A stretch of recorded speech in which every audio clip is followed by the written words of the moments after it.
everyone, and thanks so much for joining us on this election night. I'm Leslie Adamy. And I'm Rudy Trevino. We are watching several key races for you, national, state, and especially all things local. That's right. Local is where we begin things tonight, kicking things off with the biggest race being watched here in the city of Corpus Christi. Of course, that being for City of Corpus Christi mayor. There are 6 candidates running for that title. Of course, the incumbent is Mayor Paulette Guajardo. She is facing Michael Hunter, Joshua Frederick, Isabel Araiza, John Kalkusik, Anthem Powers. That's right. So again, 6 people running for the title of Corpus Christi mayor. And we do have our crews live throughout the Coastal Bend viewing area. We're going to start things off with our Bill Churchwell, and he is standing by with the incumbent in this race being Mayor Guajardo. Bill, what can you tell us? Hey there, we are feeling the energy here at Brewster Street Ice House Southside location, the site of Mayor Guajardo's watch party. We are seeing those supporters arrive in big numbers tonight. It's just after 7 o'clock. You know, earlier, Mayor Guajardo feeling optimistic about everything tonight. She was going around to the different polling locations, rallying for those last-minute votes, and she seemed relatively cool and calm, upbeat, which is her standard personality, hoping to get reelected for a 3rd term to the mayor position she has held since 2020. You might recall, she helped lead the city during the COVID pandemic, starting that SOS, Save Our Seniors program with the fire department, and that was something adopted by Governor Greg Abbott. She was first elected to council as an at-large member back in 2016. Now, again, take a look. This is our setup here. We have the entire back area. You can see, again, her supporters arriving. We have these pretty big balloons. Take a look right over here. If you follow me, you can see we have her balloons right here with her famous slogan, a full-time mayor for a full-time job. And Mayor Guajardo just arriving a few moments ago to Brewster Street, and she was up there taking photos just a little while ago. I think she's somewhere up there. But again, the energy is here for this crowd. And you know what? I want to go talk to some of the supporters over here. How are y'all doing tonight? We're doing great, thank you. I tell you what, you all are out here along with a number of other folks. What is it about Mayor Guajardo that y'all wanted to come out and support her? Well, we feel like she's done a great job, and we're just behind her, and hopefully she'll get reelected today. And definitely the streets. The streets need it as well, and Yeah, she we've is had doing some that. good street She's been improvement. working on them for a long time, and she's a great person. She's a good personality. She's very warm. She's very welcoming, relatable. And talking about the issues, of course, desal is another important topic. We saw 3 of the 6 mayor candidates say no to a questionnaire we put out there for them about whether or not they supported the Inner Harbor desal. Mayor Guajardo supports that plan. Of course, she says that water is our most important topic in the city right now, of course, along with the streets. So we will see if those issues play a role as those early numbers come out, and we are all waiting for those early numbers to see where this race leads. But of course, she will need at least 50% of the vote, or it could go into a runoff election. But that is the very latest here live. We're going to be talking with Mayor Paulette Guajardo later on, and we'll go ahead and send it back to you. All right, Bill. Thank you so much. We certainly look forward to getting to check in with you throughout the night and getting to hear also from folks who are out at these watch parties, as you just heard there. That's right. And here we are just 4 minutes after 7 o'clock, just 4 minutes after the polls closed. People, we're told, are still in line voting, but we do have some preliminary numbers coming in right now for the U.S. president race. Kamala Harris with 52% of the vote coming in. Donald Trump at 46, and then of course the other 2 candidates that we see there with 1%. Yeah, and these are numbers that are just trickling in, just representing Texas. So those are what we have so far for the U.S. presidential race. And then we're going to take a look at the Senate now. The race for Senate, this is between Colin Allred and Ted Cruz.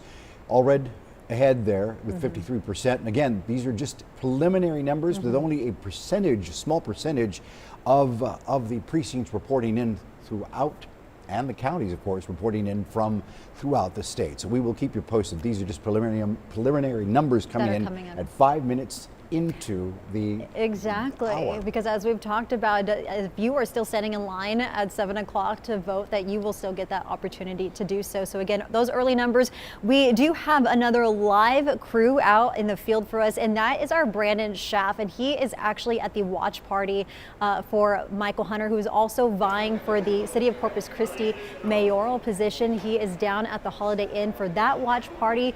So Brandon, what can you tell us?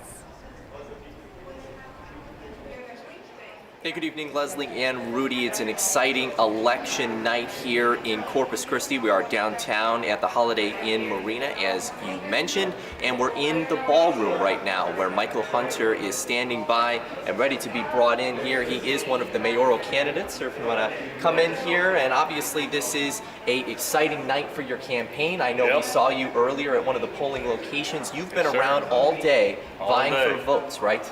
All day. We hit about 14 locations. We started at Veterans this morning. They had a line 6:45 out the door. And that line did not go down until we left at 8 a.m. And we went to Hilltop, Ethel Ireland, The Island, Parkdale Presbyterian, Cal Allen ISD, all over the city. Yeah. Deaf Center. It was a big turnout. Yeah. It was a huge day. And it has to be really great to see. Now, you are going against the incumbent mayor, Paul Fajardo. There's also some other candidates on this ballot in this race, which a lot of people have their eyes on. What do you think is what really sets you apart from all these candidates, and why you think that you'll be able to come out on top tonight? Well, I think that my voting record stands quite a bit different than the incumbent, and would stand a lot different than if the other individuals were to make it up on the city council, but I'm a fiscal conservative. I believe that we're spending a little bit too much. We need to take a break. Look, we should have gotten water 5 years ago. Now we're in a position where we're at 20% capacity. We need to diversify our economy. These are some of the things I've run on. During oil and gas, when oil and gas is doing great, the city does well. When oil and gas is down, we struggle a little bit. And I think if we were more diversified, we'd be able to weather those storms a little better. Yeah, and obviously this will be, a really exciting race. We wish you the best of luck, and we'll be checking in with you throughout the rest of the night. Thank you very much. Thank you very much. Thank y'all. Absolutely. Yeah, and we will keep you posted here as everything progresses in the Corpus Christi mayoral race. Leslie, Rudy, we'll send it back to you. All right, Brandon, thank you so much. Again, interviewing with Michael Hunter, who's currently an at-large city council member, but again, vying for the position of mayor. That's correct, absolutely. And as we buckle in for the rest of this election night, going to be a long night, going to be an exciting night. We are also joined by 3 News political analyst, Dr. Bill Cruz. And we'll be checking in with him throughout the night. We've got him and our 3 News anchor, Mike Gillespie, standing by. So, Mike, Bill, what do you guys know so far? What do you think? Hey, Rudy, Leslie, we are coming to you from an undisclosed bunker somewhere, or at least it feels that way. But I'll tell you, folks, if you got to be in a bunker and you have to talk politics, Dr. Bill Cruz is the guy you want. Our political analyst, also our resident historian. And so you're going to get a wealth of good information tonight. And Bill, what I want to do is talk about the numbers a little bit that our viewers have already seen and that we've already put on the screen, starting with that presidential race. And I think at the outset, we want to remind everybody, these are really early numbers, right? Yeah, these numbers are essentially meaningless because they're nowhere near enough votes counted for us to be able to make projections, except in the most lopsided of situations like New Hampshire or Indiana, places like Kentucky, places like that, where the major networks have made calls. But most of these states, we're just not going to know anytime soon. And the early numbers, again, showing Kamala Harris there with 51%, Donald Trump 48%. And the same thing, I think, is true and can also be said of the Senate race. This is the second most important race in Texas, according to a lot of folks. Ted Cruz, the incumbent, against Congressman Colin Allred, and Allred's been making a lot of noise here. Yeah, Allred's done very well in terms of campaigning. The problem is it's just a huge mountain to climb for a Democrat to win statewide office. I've tried to remember or look up the last time a Democrat won a statewide race, and I honestly can't remember. I will have to look it up maybe during one of the breaks, but it's been a long time. Yeah, it has been a while. So again, you see some of the early numbers there, but we expect that will change throughout the evening, and we'll continue to show you that. Before we go back, I do want to also talk here locally about the mayor's race. The more folks you have involved in a race on a local level, especially if you're talking for mayor or one of the single member council districts, the more likely you may be looking at a runoff. What are your thoughts early about our mayor's race? Likelihood is there's going to be a runoff in the mayor's race. Because if you have like 6 or 7 candidates, as we do for mayor, unless there are only 2 of them that clearly are going to gain votes, or it's going to be somehow lopsided, which I don't think this race will be. I think you're likely to see a pretty close race between Michael Hunter and the incumbent Paulette Guajardo. But then there are at least 4 or 5 other candidates who are going to get some votes, and I suspect enough votes to cause there to be a runoff. And you know, we were talking here a moment ago about the some of the political ads we've seen so far here this season, and just in the mayor's race, it has really been a matter of Mayor Guajardo and Councilman Hunter going back and forth at one another, hasn't it? Yeah, I mean, I'm tempted to use certain Spanish and or Greek phrases or Latin phrases from foreign languages, because it's like the only way to describe what's going on. Negative campaigning just turns people off. But the problem with negative campaigning is, for the people that it doesn't turn off, that it doesn't make want to stay home, it apparently works. And so people keep doing it, you know? And so I keep seeing posts from people on social media, people texting me and emailing me saying, you know, I can't wait until this is over. When is this going to end? And the answer is, it's never going to end until people stop believing all the negative ads that they see and stop caring about a lot of the negative stuff they see.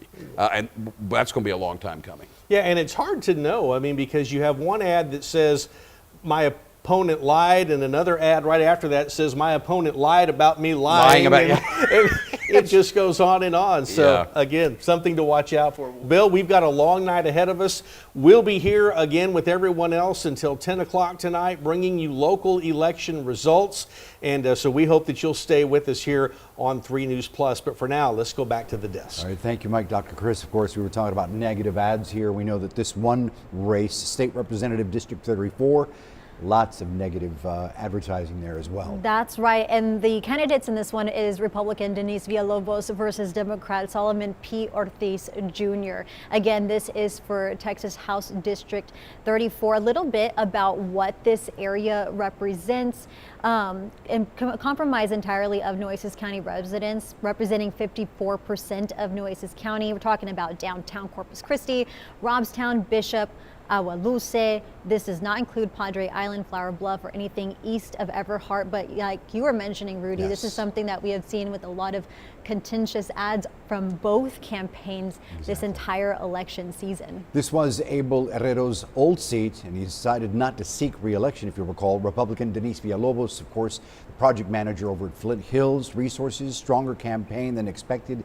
She had those attack ads as well against Solomon P. Ortiz Jr. He's a former member of the Texas House of Representatives, son of former Congressman Solomon Ortiz, who represented South Texas for something close to, what, 30 years, 28 years, something That's like that. right. And Denise, she, again, like you mentioned, Flint Hills Resources, she is local as well. And the person that we have watching this race very closely is our very own Lexus Green. She is joining us live tonight from one of those watch parties. So Lexus, what can you tell us from where you are tonight? Hey, Rudy and Leslie, thank you so much. Like everyone has been saying tonight, it is so exciting, especially here at the Holiday Inn downtown Marina. I'm actually at a joint watch party for Solomon Ortiz Jr. and Eric Cantu, and just one hallway away, we've got Michael Hunter in the building, but we're really focused in on that House seat 34. It's a tight race, like you mentioned. It covers 54% of Nueces County, and these are both strong candidates. We've got Denise Villalobos for the Republicans, Solomon Ortiz Jr. for the Democrats, and they are fighting tooth to, you know, just earlier we were at the old Mary Carroll High School. We ran into both of them. So they were trying to get those last minute votes. So we actually did hear from Denise, and we'll have that sound for you right now. This is a battleground district for the entire state of Texas. All eyes are in House District 34. We've had about over 600 voters here today at Carroll so far, and work hasn't even ended yet. The work hasn't ended yet. You heard that yourself. And the polls haven't even been closed for 15 minutes. So this watch party is starting to heat up, warm up a little bit. Ortiz Jr. is changing, rightfully so, getting ready to come to his party. So when you check it back in with us in a little bit, we will get a chance to hear from him himself, and we will send it back to you guys in studio. All right, Lexus, thank you so much. We'll also be checking in with you throughout the night. And you know what was really interesting is the different endorsements that both of these candidates have gotten. We have had the governor in the Corpus Christi area quite a few times. Several it feels times, over yeah. the last month, and he is someone who has endorsed Denise Villalobos. She's also gotten some other major Republican endorsements from the sheriff, from the county judge, as well as city leaders for Corpus Christi, Everett Roy, Roland Barrera, Mike Pusley. And then for Solomon P. Ortiz, he's also been endorsed by some very big names, the American Federation of Teachers, Planned Parenthood Texas, Barbara Canales, Jim Klein. So the endorsements huge for both sides, exactly. And we do want to go ahead and go back to Mike and Dr. Bill Chris for some analysis on the race for District 34. I'm curious to hear y'all's thoughts. Yeah, let's talk about District 34 here a little bit, Bill. So much to unpack about this race. It's open because Abel Herrero said, I'm done. And so you've got Solomon Ortiz with the name recognition. You have Denise Villalobos, who just recently, Governor Abbott has kind of attached himself to her campaign. And he's been down here twice, I think, in the last few weeks campaigning for her. What do you see and what do you make out of what's happening with that? Well, that's a race where negative campaigning might have a real impact. Certainly, the Republican Party nationally and statewide has as a very high priority the notion of increasing their percentage of the vote among minority constituencies. They're more successful. They've been more successful at that with Hispanic voters than with African American voters so far. But it's nonetheless part of what's on their agenda. And President Trump, former President Trump, has helped them in that respect in terms of getting more voters or new voters from those constituencies to vote. And so for that reason, there are a number of seats that have been targeted by the national and state Republican Party, including that State Representative District 34 race between Ortiz and Villalobos. There are others. There are two congressional races, actually three congressional races along the Mexican border, right. Where there are also matchups between either incumbent Democratic congressmen or, in one case, a Republican incumbent congressperson who's being challenged by someone who's been in Congress before. And so that's part of the overall national strategy of the Republican Party. You know, going into this race in particular, there may have been those who thought that, again, because Solomon Ortiz, his name is known, Villalobos not as much, that this was going to kind of be a cakewalk. You mentioned, though, negative ads may be working in this case.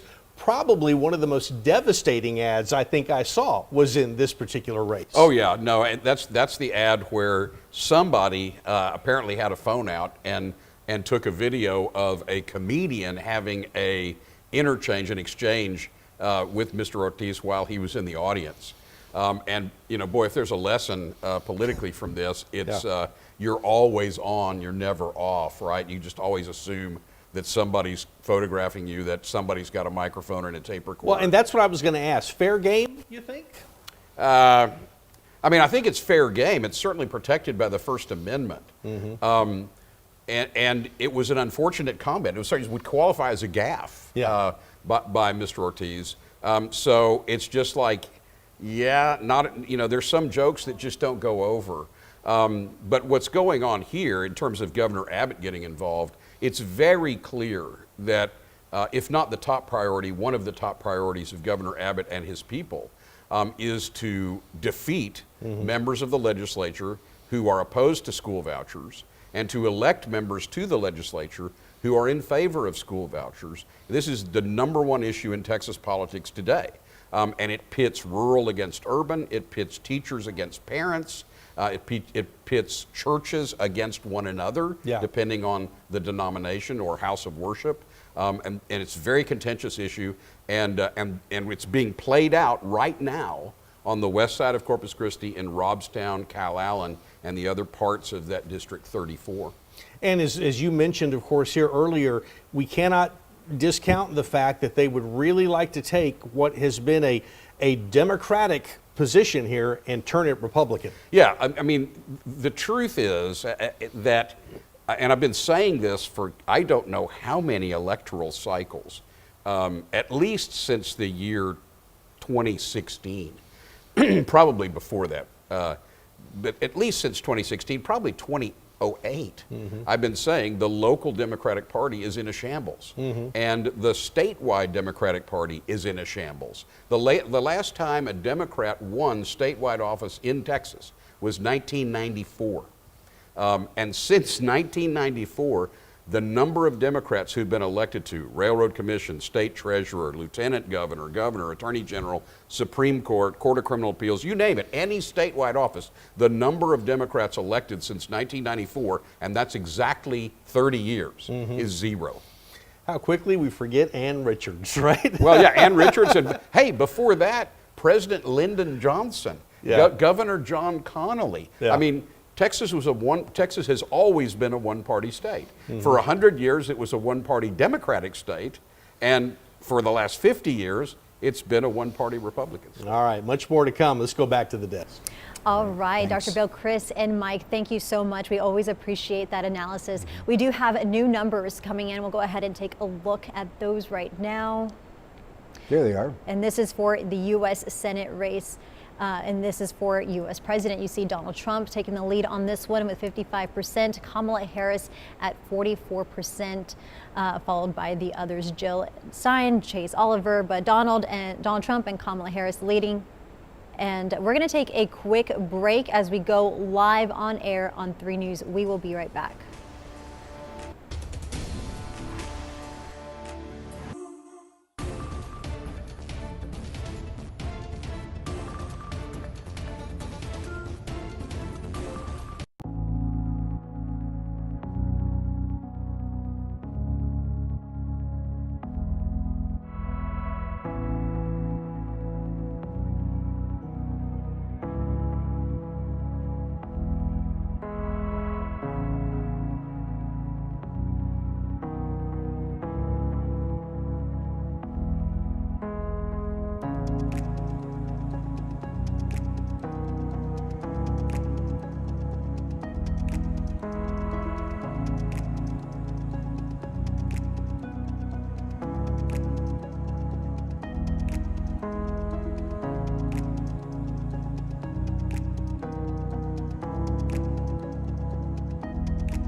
Election night 2024. I'm Rudy Trevino. Welcome. I'm Leslie Adamy. Thank you for keeping it here on 3 News as we walk you through election night. And we are keeping track of some of the major races happening here locally in Corpus Christi and the Coastal Bend region. Let's go ahead and look at the latest numbers for the city of Corpus Christi mayoral race. As you can see here, the incumbent Paulette Guajardo leading this one so far. That's right, leading 48 to 35. We've got Bill Churchill standing by live here on the south side with Mayor Paulette Guajardo's party happening over at, we understand, one of the clubs down on the Yeah, south we're side? seeing those numbers come in real time over here. And as soon as the crowd saw those numbers, we heard a lot of applause. We heard a lot of excitement. How's everyone doing tonight? And of course, I have Mayor Paulette Guajardo with me. We're seeing those numbers come in. Granted, they're the early numbers here, but how are you feeling at this point? Super excited. The campaign has been going so strong, and we're very excited. We want to thank the voters for coming out. Early voting was, huge, and so today we're gonna, we're waiting for those boxes. But so far, victory. A lot of calculation has to go into these numbers to see if there could be a runoff election, but you've been through that before, so you know. We've been through that, and we won that. We took a victory there, and we're going to plan on another victory should that happen. But we'll wait and see. You've been making the rounds this morning and throughout the campaign. Today, we caught up with you over at Veterans, and there was a good crowd out there of voters. Absolutely, yes. So it's important to be, to try and visit all the locations as much as possible and interact with the people. That's the reason we're there. And so that was a very good thing today, to be able to interact with a lot of voters that were coming, that they have questions. Some of them you get the good opportunity to be able to speak to. So it was a good day. It was a good campaigning day. Appreciate your time. We're going to continue to check in with you throughout the night and as we watch those numbers come in. Reporting live, I'm Bill Churchwell. Now back to you. All right, Bill, thank you so much. We'll be checking in with you throughout the night. And you heard him mention the talks of a potential runoff. So that would happen if neither of the top 2 candidates managed to get more than 50% of the votes. And one of the other candidates that is running for this is fellow City Council member Michael Hunter. That's right. We got Brandon Schaff out there right now at the Holiday Inn with him. Brandon? Yeah, good evening, guys. Welcome back to the Holiday Inn Marina here, the campaign event for Michael Hunter, the at-large city council member who is also running for mayor against incumbent Paulette Guajardo. And as you saw from those latest numbers, which they do have on behind me here as well, it is up to date, combined with some of those early voting numbers that we've seen so far in this mayoral race for Corpus Christi mayor. And you see Paulette Guajardo is leading, but Michael Hunter is not far behind. And of course, if it does get to the point where they have to have that runoff election, then you could very well see this race continuing beyond just what we see today on election day. And for those of you who are not as familiar with Michael Hunter and who he is, as I mentioned, he is that at-large city council member. He has been since 2016 when he was first elected, and he is also the son of longtime Republican state lawmaker, that's Representative Todd Hunter. And so he's somebody who's been representing the Coastal Bend in Austin for quite some time. And of course, Michael Hunter, one of the voices of the Corpus Christi City Council, and he showed up with some pretty good numbers so far, with people still kind of filing in here at the Holiday Inn. So we'll continue to keep you updated here from the Holiday Inn in downtown Corpus Christi. But for now, reporting live, Brandon Schaff, 3 News. All right, thank you, Brandon, for that. And again, it's going to be kind of an exciting night here to know that this is a very close race between Paulette Guajardo and Michael here. That's right. And of course, I know a lot of people at home are very interested in the big national race, that of U.S. Senate as well. But, we have a lot of very huge local races, the one for City of Corpus Christi mayor being one of them that we are going to be continuously watching very closely throughout the night. Not to mention, Leslie, of course, the race for district attorney. That's right. That is another big race that we're keeping an eye on. And of course, we're going to get you the latest numbers when we come back later on this evening. For now, thanks for watching. We will continue our coverage of the presidential race as well on ABC. Next.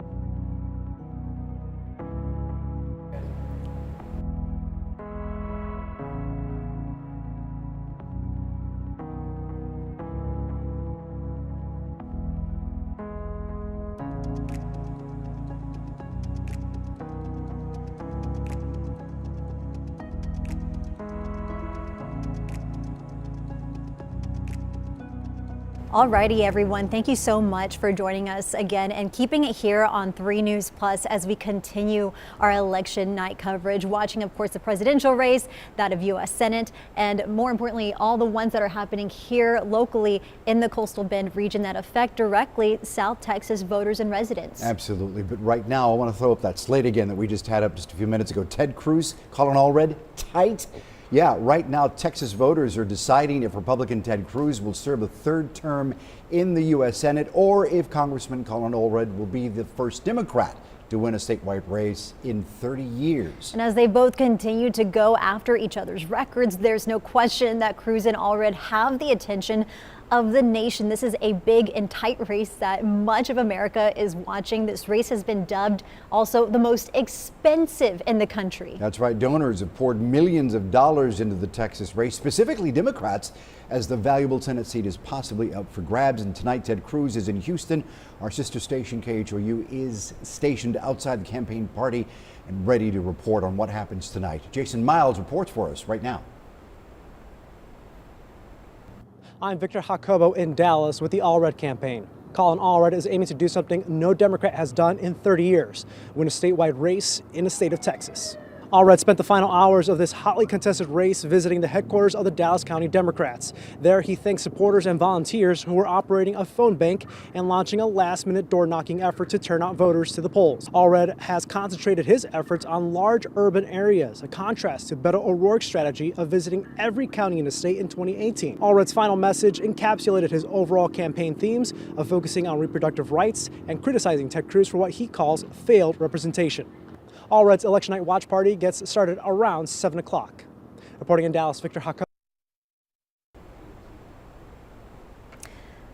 Victor Jacobo reporting, and we got to see a little bit about what Cruz's challenger Colin Allred was up to. Now we have more on the Ted Cruz campaign. I'm outside the Marriott Marquis Hotel in downtown Houston, where Senator Ted Cruz hopes to declare victory tonight. Cruz is in another tight race for re-election, last time in 2018 against Beto O'Rourke. 6 years later, it's Representative Colin Allred.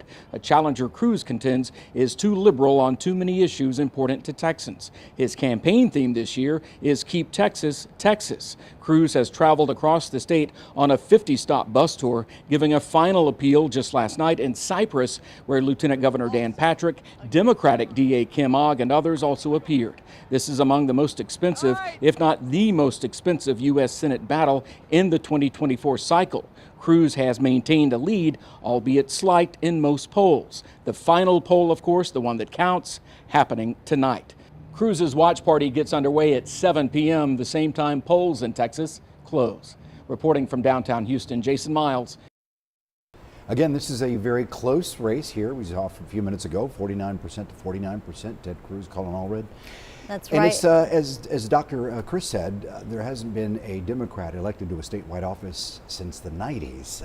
We should check back in with him and see if his thoughts have changed. What do you think? It's going to be tight there, Dr. Chris? Yeah, and he, Dr. Chris was talking about that, not having that Democrat elected statewide since the 90s. 1994. Yeah. 1994. He's a wealth of information, by the way, folks. That's why I like this assignment on election night. But let's dig more here into Cruz, Allred, and of course we need to mention Ted Brown, the Libertarian candidate there. Yep. But we saw the numbers change quickly. Again, early numbers will tend to do that. It just depends on what counties are reporting to the state Secretary of State. And they kind of report it. There's no set order. It's just whatever they've got their votes ready. And you can see on the screen, at this point it's very close, but with a small number, or less than 50% reporting, and you got 49 to 49. What's amazing to me about this, Mike, and we talked about this before, what's amazing to me about this is how unpopular Ted Cruz is. I mean, he's incredibly unpopular because he runs way behind the other Republicans running for statewide office. And I was going to ask you that because I think that's a great point. Do you think the votes for Allred, some of them at least, had to be just votes against, I'm a Republican, but I don't like Ted Cruz? Yeah, some of them are those kind of votes. There are other people there's still a few people like this. I used to know a lot of people like this. My parents were like this. There used to be a lot of people who were just kind of in the middle, and they would just cast their vote strategically, like, what do we need? What would be good for the state?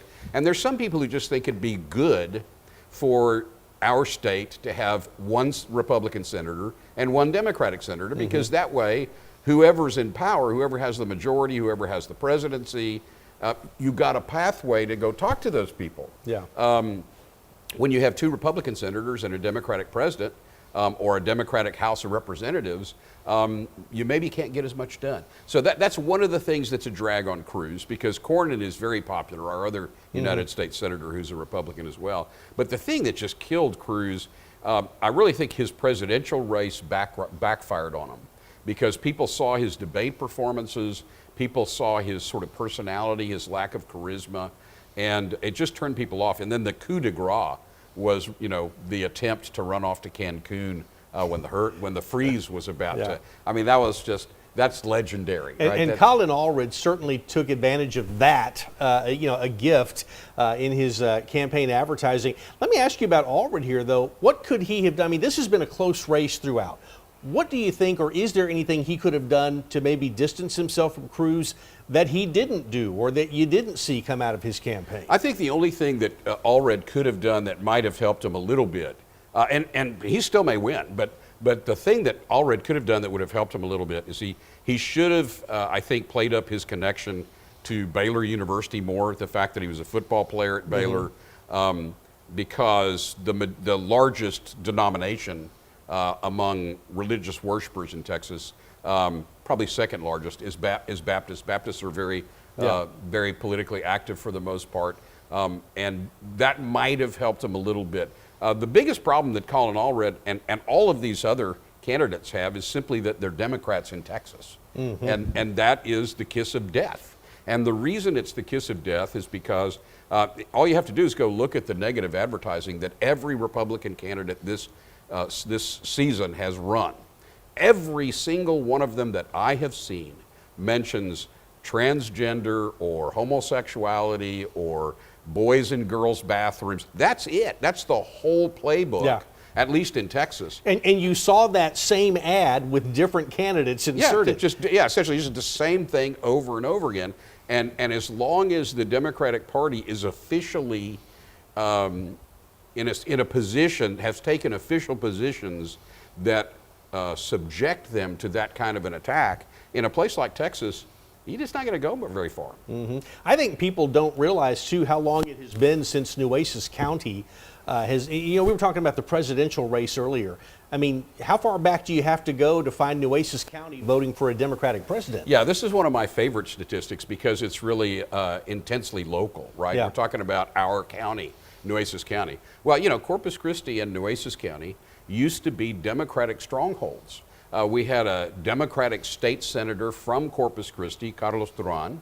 We had a Democratic congressman from Corpus Christi, John Young in the old days, followed by Solomon Ortiz. And Solomon Ortiz Sr., Congressman Ortiz, and Senator Truan, they both had extremely efficient and well-oiled political machines, down to the level of blocks. I mean, Senator Truan, he didn't just have precinct captains, he had block captains on every street. You had people competing to see who could be his block captain. So he would have to have like co-block captains or whatever. That level of organization is just completely gone. Yeah, it is. It absolutely is. All right, we have talked enough for this segment. Why don't we send it back to Rudy and Leslie? Boy, did you ever bring back some memories, Dr. Chris? I mean, we're talking about the days when we did have both Senate candidates in Texas, when we had Lloyd Benson and John Tower. I mean, those were the days way back when. And certainly things have changed so much when we're looking at races like this one tonight at 49-49. We've got, of course, the local race that we need to pay attention to. That's right. As well. And you know what's so interesting is that this is such an interesting segue from that race, that of U.S. Senate, to this one, because the reason that this next race became open and available to run for was because Mark Gonzalez held that position and then vacated it to go and run against Colin Allred. As we know, that he did lose in the primary, but that left open the position for district attorney. And interim Nueces County DA, that was Jimmy Granberry. He's appointed by the governor, and these are the results as of right now. Jimmy Granberry leading this one with 56% of the votes over Terry Shamsey's 44%. Interesting race there, because both are folks who worked under the tutelage there of Carlos Valdez, who was, of course, running for his own race. He's wanting back into the district court. And we'll be getting into that one here in a little bit. But I do know that we have our Josh Maxwell. He is joining us live tonight from, I believe, the watch party for Jimmy Granberry over at Vernon. So Josh, talk to us. How's it going over there? Leslie, you are correct. I am at the watch party here at Vernon's, where you can see a very substantial support for D.A. Granberry. Now, one thing I really do want to talk to you guys about is that substantial lead that he has over Democratic candidate Terry Shamsey. Now, I really do want to talk about the advantages that both candidates have. Now, both men do boast vast legal backgrounds that both go over 3 decades. The two men even see similar issues that they would like to resolve in the district attorney's office. I didn't really see any conflict or any different issues that either one of them had any differing views on, but I do want to start with Republican incumbent Jimmy Granberry, as he did say that he does feel that he has the advantage in terms of already being in office. Now, as you mentioned earlier, Granberry was sworn in last year after former district attorney Mark Gonzalez announced his resignation, who at time decided to run for Senate. Now, another thing to note about Granberry is that he also has felony prosecutor experience. Now, that's something that Shamsey does not have, focusing more on that defensive law. Now, that does give Granberry an advantage because he is able to see cases from both vantage points. Now, he does have a tough on crime campaign stance, and I want to touch on that because he did voice to me earlier before this watch party that one thing that he intends to do if he does win is that he wants to recruit more lawyers to the area. Now, another thing that kind of boils into that is needing more money. In fact, when he spoke to me, he said that was the primary thing he was going to work towards. The last time I spoke to Granberry in an interview, he told me that the district attorney's office was down 12 lawyers. Now, that did require that lawyers had to shuffle, and it often ended up in lawyers having to work overtime that they weren't necessarily getting paid for.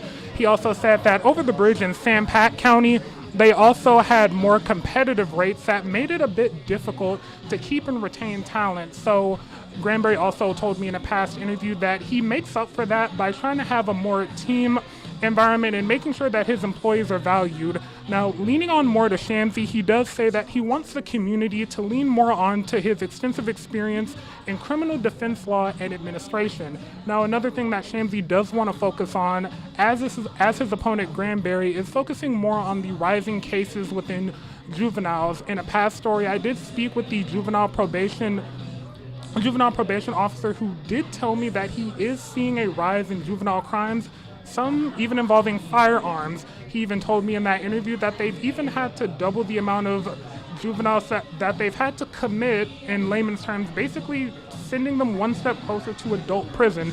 Now, that is a last resort, but that definitely speaks to the rise and need to kind of really crack down on juvenile crime, which both Shamsey and Granberry are working on. Now, I do want to introduce D.A. Granberry's campaign manager, Brandy. Now, Brandy, kind of just tell me a little bit about your support for D.A. Granberry and what makes him the best candidate for the role. Well, I think starting first and foremost, our governor, Greg Abbott, when Mark Gonzalez stepped down last year, there were many candidates that went through a very long and arduous vetting process by our governor up in Austin. And ultimately, Jimmy Granberry was chosen by Governor Greg Abbott to be our new district attorney. I think he brings just an amazing wealth of knowledge. He actually started in the district attorney's office originally when he started his career, so he's kind of come full circle. And one of the things he really wants to focus on too is like the newer lawyers and prosecutors that are coming in there, training them, and he's even brought in a bunch of retired lawyers to kind of oversee those new attorneys and educate them and help them to become better prosecutors in his office.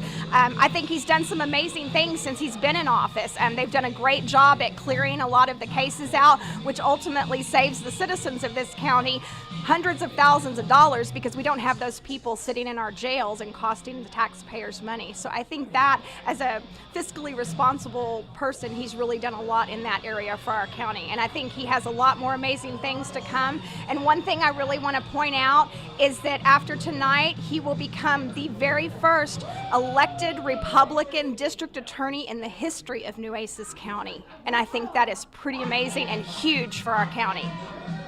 And to piggyback off of that, do you feel that his appointment by Governor Abbott kind of plays a part in his noticeable lead above Shamsi?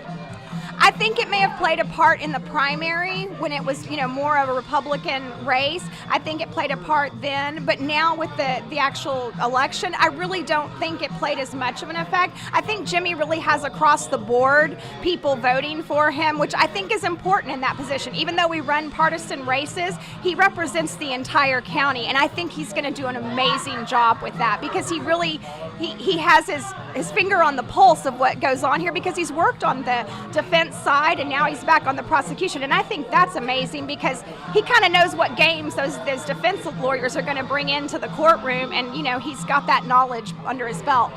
All right, thank you so much, Brandy and Rudy, Leslie. We are definitely going to keep you guys informed on this race as those numbers and results keep turning in. But for now, reporting live from Vernon's, Josh Maxwell, 3 News. Now back to you guys at the desk. All right, Josh, thank you so much for that live report. So, of course, Josh live at the watch party for Jimmy Granberry there at Vernon's, but also Terry Shamsi, his opponent, I understand has a watch party, I believe, tonight at the ranch. That's right. It's happening right now over at the ranch. But of course, Terry Shamsi has a long career, more than 30 years experience as an attorney, as a county judge here at one time during the, I guess, early 2000s. And of course, he was assistant county attorney under Carlos Valdez during that tenure.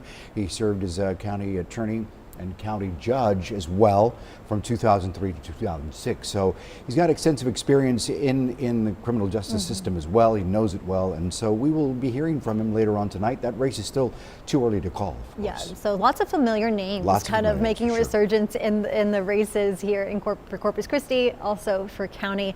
Speaking of county, we do have some results trickling in for Nueces County. Let's go ahead and take a look at some of those now.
Alrighty, just some of the different results that we are tracking online here for you on 3 News Plus, as well as our website. We have a live blog of all the results that are coming in, as well as other election headlines. We do want to go now to another big race that we here in South Texas are watching, and that is for State Senate District 27. Now, this is another really big rematch between incumbent Democrat Senator Morgan Lamantilla and Adam Hinojosa. That's right. It has been one of those contentious, very controversial Yes, elections. you've seen the ads. And, we've had so many ads that both sides sparring and just continuing that, I guess, momentum that we've seen in this election cycle. Pretty incredible there. But we've got Adam Hinojosa with 62% over the incumbent Morgan Lamantilla at 35%. That's right. So those are the results so far for District 27. Now, our Michael Gibson did have the opportunity to talk with Senator Morgan Lamantilla. This is her first term as state senator. Of course, she's looking to keep it going, right? And here's that interview. Senator, thank you for joining us. Early voting is still underway right now, at least the count. And what's your feeling right now going into this early voting, waiting on the count to be totaled up for this? Are you still confident? Yes, we are very optimistic about the results that we're going to see tonight. And I just want to go out and start tonight by thanking everyone that supported the campaign. My team worked so hard and they helped us every single day. And we had so many supporters throughout the community and throughout District 27. And we're extremely thankful for all of that support. And we're just so glad that so many people went out to vote today, especially on election day, to make sure their voice is heard and that South has a voice in this election. And so we're so thankful that everyone went to vote, and we're very optimistic about the results coming. Have you had any kind of polling that has shown anything in your race so far? You know, there's polling that a lot of people do and put out there. I don't put a lot of weight into polling, but I will say that in my experience, going out in the district to people, talking to people I've never met before, new faces, knocking on doors, we've been extremely welcome in all of our communities, in all of our 8 counties. So I feel very, very confident about what support we have in District 27 and how that's going to translate tonight. And if you're reelected, your top priority, your number one thing you want to see get done in your next term? So one thing is for sure, it's going to be windstorm insurance, a comprehensive bill that's really going to go after windstorm insurance, be able to bring the costs down, make it more efficient, and make sure that our coastal communities don't have an overly burdensome costs associated with living here, growing a family here, and having a business thrive here. All right. Well, thank you very much for joining us this evening. We hope to hear from you later as more of the election results come in. And that's State Senator Morgan Lamantilla. She is facing tonight Adam Hinojosa, the Republican candidate. And we'll hopefully see those election results coming in sooner than later. Thank you, Senator. Absolutely. Thank you for your time. All right, that was Michael Gibson talking to State Senator Lamantilla there. And State Senate District 27 includes 6 counties, San Patricio. It includes B County, Clayberg County, Kennedy, Willacy, Cameron, and parts of Hidalgo and Nueces. This is a rematch, as we mentioned, between Senator Morgan Lamantilla, the incumbent in her first term, defeating Hinojosa, Adam Hinojosa, after a recount in 2022. Adam Hinojosa, of course, is the only candidate that was endorsed by Trump in Texas, who lost in 2022. That's right. So another one of those races that we're going to continue to watch closely. But as you can see here, Adam Hinojosa, the Republican in this race, leading with 62% of the votes to Morgan Lamantilla's 35% of the votes. Keep it here as we will go through some more election results. But we're going to take a quick break and go live on the air on 3 News. Stick with us.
Well, good evening to you, and thanks so much for keeping it here on 3 News for your election night coverage. I'm Leslie Adamy. And I'm Rudy Trevino. A long night with many races, many local races that we're certainly keeping an eye on here on 3 News. And we thank you for joining us this evening. We have got some interesting slates here we want to share with you. Here are some numbers. These are the latest ones. Corpus Christi Mayor, 48%.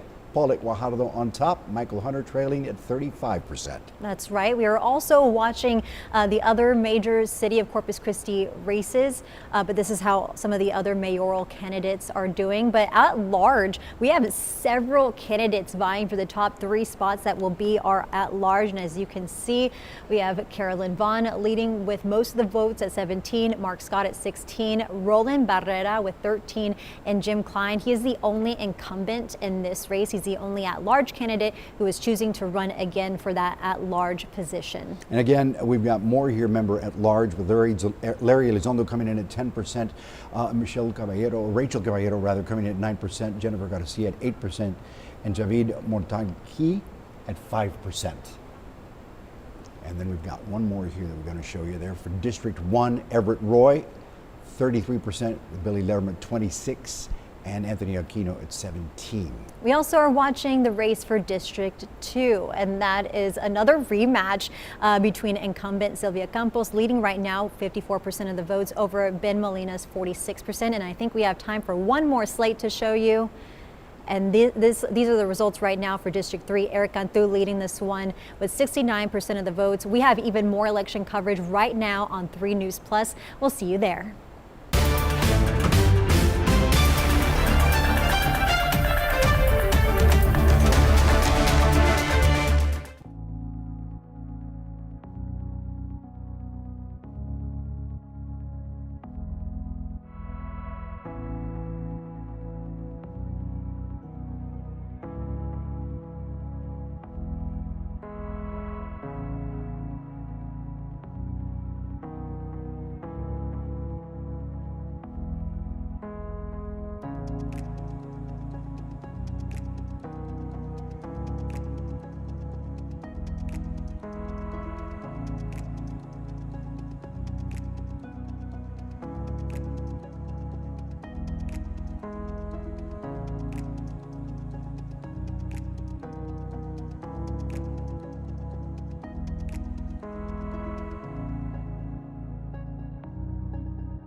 Hello and welcome back. Thank you so much for keeping it here on 3 News Plus as we continue our election night coverage. We want to go back to talking about that big race that we're seeing in State Senate District 27, a rematch between Senator Morgan Lamantia and Adam Hinojosa. This is one of those that you have been seeing for the past several weeks with some highly contentious ads.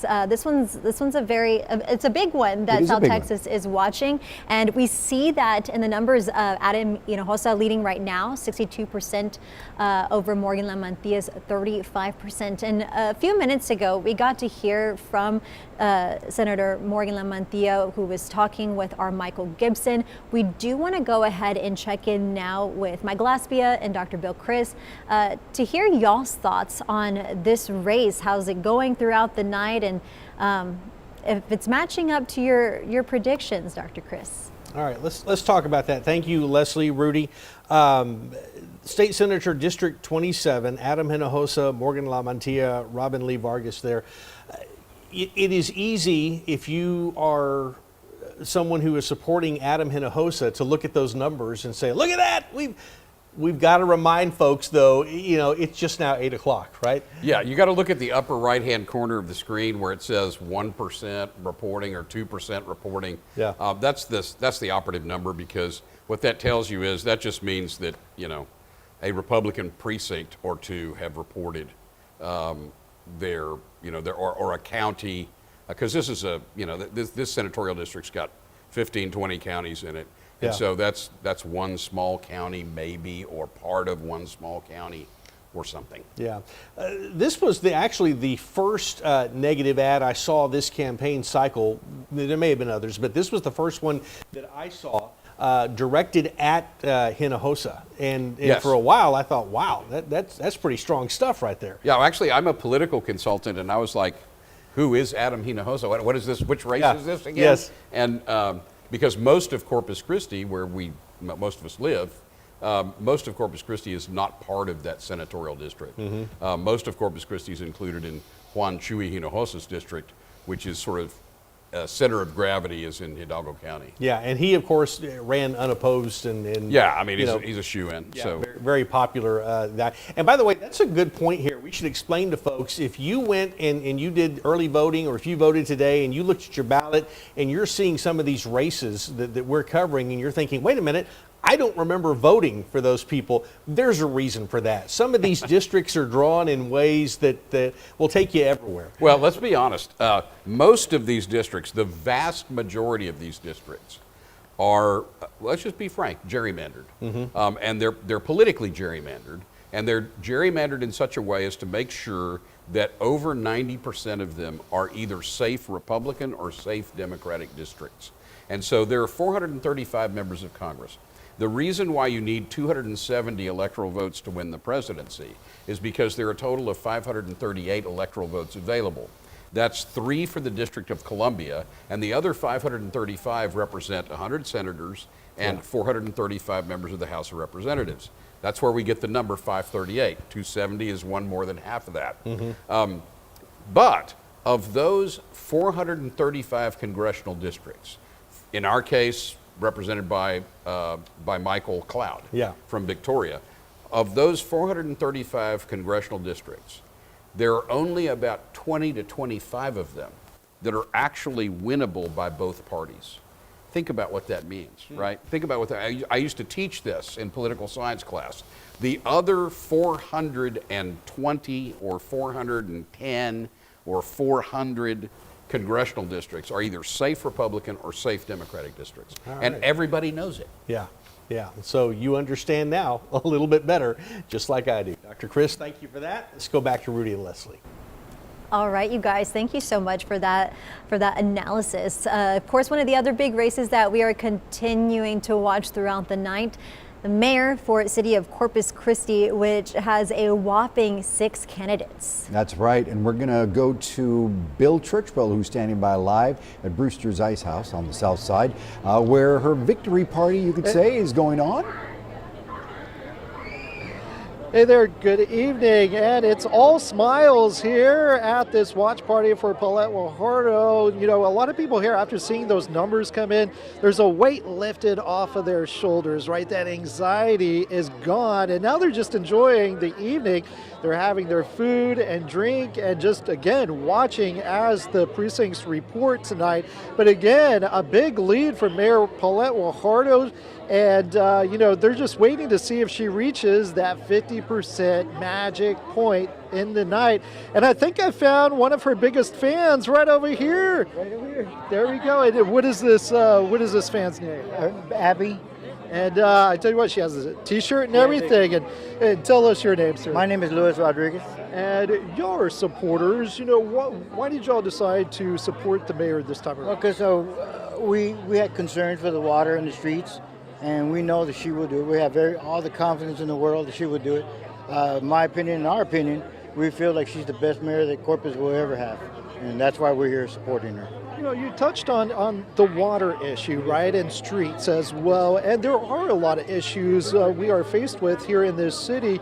But we've also seen some of these issues tackled head on. Yes, it has been tackled, yes. And all she needs is more time to finish what she promised she was going to do.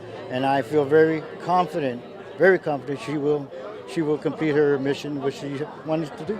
You know, she's the best mayor we ever have in Corpus Christi, the best. Appreciate your All time. right, Thank you thank so you. much. All right. Enjoy the rest of your evening. As again, we watch those numbers.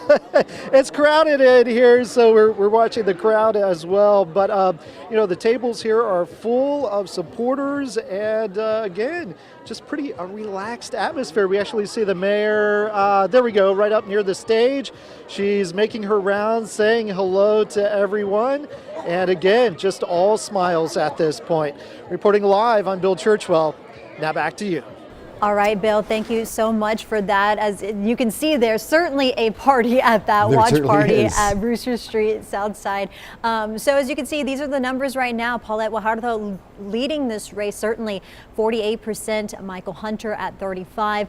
Isabel Riza, a sociology professor with Del Mar College, at 11% of the votes. Again, to avoid a runoff for this race, someone will have to win more than 50% of the votes. But as you can see there, Mayor Guajardo is leading that one, and we'll continue to keep a close eye on that one. But we do want to take things now from the city of Corpus Christi over to Clayberg County. That's right. We're covering our area here in the Coastal Bend, and one of the races that we're keeping an eye on is the race for sheriff of Clayberg County. The incumbent, Richard Kirkpatrick, the Republican there, facing challenger Danny Pena. And tonight, our own Michael Gibson spoke with Richard Kirkpatrick, the current sheriff there, who wants to be reelected. Right now, we don't have any numbers to present just yet from Clayberg County, but we do have this interview with Sheriff Kirkpatrick. Well, we have Clayberg County Sheriff Richard Kirkpatrick joining us. Thank you for joining us, Sheriff. We're still waiting for early returns to come in right now. What's your feeling? Well, you know, it's a positive feeling. You know, this is not my first go around. I've been here before, and you know, I'm feeling positive. I'm feeling you know, excited and waiting for these results to come in. And again, like I said, it's been a long road, and I'm excited to be here, and I'm proud to be done the job that I have over the last 4 years. Now, I've really not ever encountered anyone who said they love campaigning, but what is campaigning like? Is it easier being sheriff or easier to campaign? Why or why not? Well, actually, it's a tough deal. You know, any politician that gets out in this kind of thing, you know, it's difficult because, you know, I can't only speak for many politicians that have come and gone and people who have done this many times over.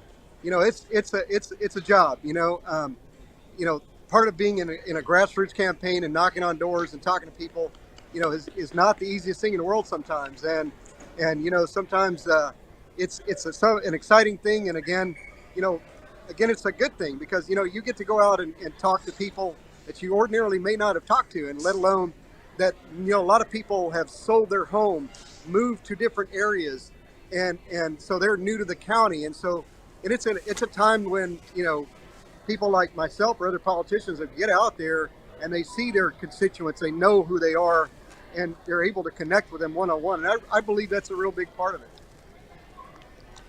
Well, thank you very much, Sheriff Kirkpatrick. Again, Sheriff Kirkpatrick is in a race against Danny Pena, retired DPS, and we do appreciate your time, and keep watching those election results. We'll have them here on Channel 3 just as fast as we can get them on the screen. Thanks again, Sheriff. You bet. Thank you. Thank you to Sheriff Kirkpatrick and, of course, Michael Gibson for providing us with that interview. Sheriff Kirkpatrick facing Danny Pena, who was a Texas Ranger with DPS. There is a understand a rift between Pena, because he worked with Kirkpatrick there as his chief's deputy. He was asked to resign in 2019, so there is a little bit of history there. So the numbers, once again, if we don't have them yet for the race in Clayberg County for sheriff, but we will get those to you as soon as we get those numbers from the county. Exactly. And again, Sheriff Kirkpatrick, the incumbent in that race, a position that he has held since 2016, as Rudy just mentioned. As soon as we start to get those results, we'll pop them up on screen for you. But we are going to actually go ahead and take things back here to the city of Corpus Christi. We have our Brandon Schaff standing by live downtown Corpus Christi with one of the other mayoral candidates, and Michael Hunter. Hey there, Brandon. Hey, good evening, guys. Welcome back to the Holiday Inn Marina here in downtown Corpus Christi. Joined again live by Corpus Christi mayoral candidate Michael Hunter, and we are here really keeping an eye on these numbers. Obviously, you know, it's not a done deal yet. It may wind up being a runoff by the time this is all said and done. How are you feeling as this night is progressing and your supporters are coming out here in downtown Corpus Christi right now? Well, thank you for having me. You know, it's tough to tell what's going to happen, but it looks like it'll be a runoff, which is great. That means we have another month and a half to try to change our campaign to winning. And I'm actually blessed that this many people voted for me. I'm honored to have this much support. It actually makes me feel really good that this many people would. Obviously, we would like to win outright, but it does make me feel really good that this many people put their vote behind my name. Absolutely, and we know that you've already been representing the people here in Corpus Christi as an at-large city council member. To see the potential to be able to move up to the next level as the mayor of this city, Sure. You know, how exciting is the prospect of that, knowing that there are so many people that have been supporting you so far? It's very exciting. Sorry, excuse me. We've been working really hard for this moment. I've tried very hard on city council. I guess I've been there through 9 budgets, 8.5 years, and to make it to this point through all the support we've had in the past years and through the support that we have this time around, I know I probably should be sad that we didn't win, but I do feel genuinely humbled by this experience and very much honored from the support we've been given. So. Absolutely, and it's not an easy thing to campaign for such a high-profile position, but No. you know, you're right there, and this is an opportunity for you to really see, you know, the support that you were able to get from this city, from the votes that you've gotten so far. If you do wind up coming out on the other side of this when the runoff happens, you know, what is it that you would really look forward to doing on the first day as the Corpus Christi mayor? Using the gavel. You know, one thing that we have to do as mayors, we have to take control of the meeting. We have to make sure that every meeting is held with the utmost respect and responsibility. And using the authority to strike the first meeting, I guess to initiate it by using the gavel would be kind of a dream come true, because that's when you know you're officially the mayor. Absolutely, and we'll see how everything plays out as all of this continues throughout tonight. You'll be heading to Hard Knocks after this for your Yes. next stop for the campaign event tonight, right? Yes. So we'll be driving out to the island to show my support for the people that helped me out there, and I'm looking forward to say hi to all of them. Thank you. Excellent. Thank you very much, sir. Thank you. Good luck the rest of the night. Yes, sir. Thank you all very much. All righty, yes, so we'll send it back to you guys in the studio, reporting live here downtown Corpus Christi. Brandon Schaff, 3 News. All right, Brandon, thank you so much for those live reports. And as you just heard, Michael Hunter seems pretty confident right now Yes, that he this does. is headed to a runoff election between him and the incumbent Mayor Paulette Guajardo. So we will have to wait and see as more numbers continue to trickle in. And we're going to keep it here on the City of Corpus Christi issues. We're going to focus now on the different props. We have propositions that are focusing on streets, parks, our CCFD, CCPD. Let's go ahead and start now with Corpus Christi Prop A. Right now, we are seeing 68% voting in favor of this prop, against 32% against. A little bit about Prop A, as you see right there, that is focusing on streets. It has a pretty big price tag when it comes to our streets, $89.5 million for street, sidewalk, and drainage improvements on 18 projects. There are 7 roads that have been designated for pretty big improvement projects, and then 10 roads that have been included with kind of design-only projects. And some of those, just to name a few, include Rand Morgan Drive, Allen Crest Drive, Graham Cimarron Boulevard, Lipes, Rodfield Road, so some south side areas. So that's just a little bit about Prop A, as you can see, going strong so far with 68% of the votes. Yeah, the total bond package on that one is $89.5 million, and it looks like it's headed for an approval there, but it's at 61%. Again, too early to call at this point. Now, Prop B, 37.65 million. This is earmarked for parks We're looking at the numbers here, breaking that down for you. It, again, looks like it's doing well at 61%, but some of this money is going to be earmarked. $10 million to replace the Oso Golf Center clubhouse, $5 million for Commodore Park improvements, $4.5 million for the TC Airs Aquatic Center, $3.5 million for the new baseball and one softball field over at Labonte Park, and $3 million for Sherrill Veterans Memorial Park. Other upgrades to Cole Park, Greenwood Baseball Complex, St. Andrews Park, Perry Place, Dimmitt Pier, and several others are included in that price tag at $37.65 million. That is Proposition B. And then Prop C, another one that City of Corpus Christi residents seem to be voting in favor of, and this one is geared toward public safety. This one has a price tag of $45 million with $30 million set aside for CCFD improvements specifically. And just a couple of those items included in the $45 million price tag: $12.5 million to replace Fire Station number 8 on Castores Road. That's just one of the many items in this proposition. That's Prop C. We'll go really quickly to Prop D before we move on to another big item here that we're watching tonight. Prop D at $2.85 million is for cultural facilities, $2 million for design only of a community senior center complex, including Garcia Library.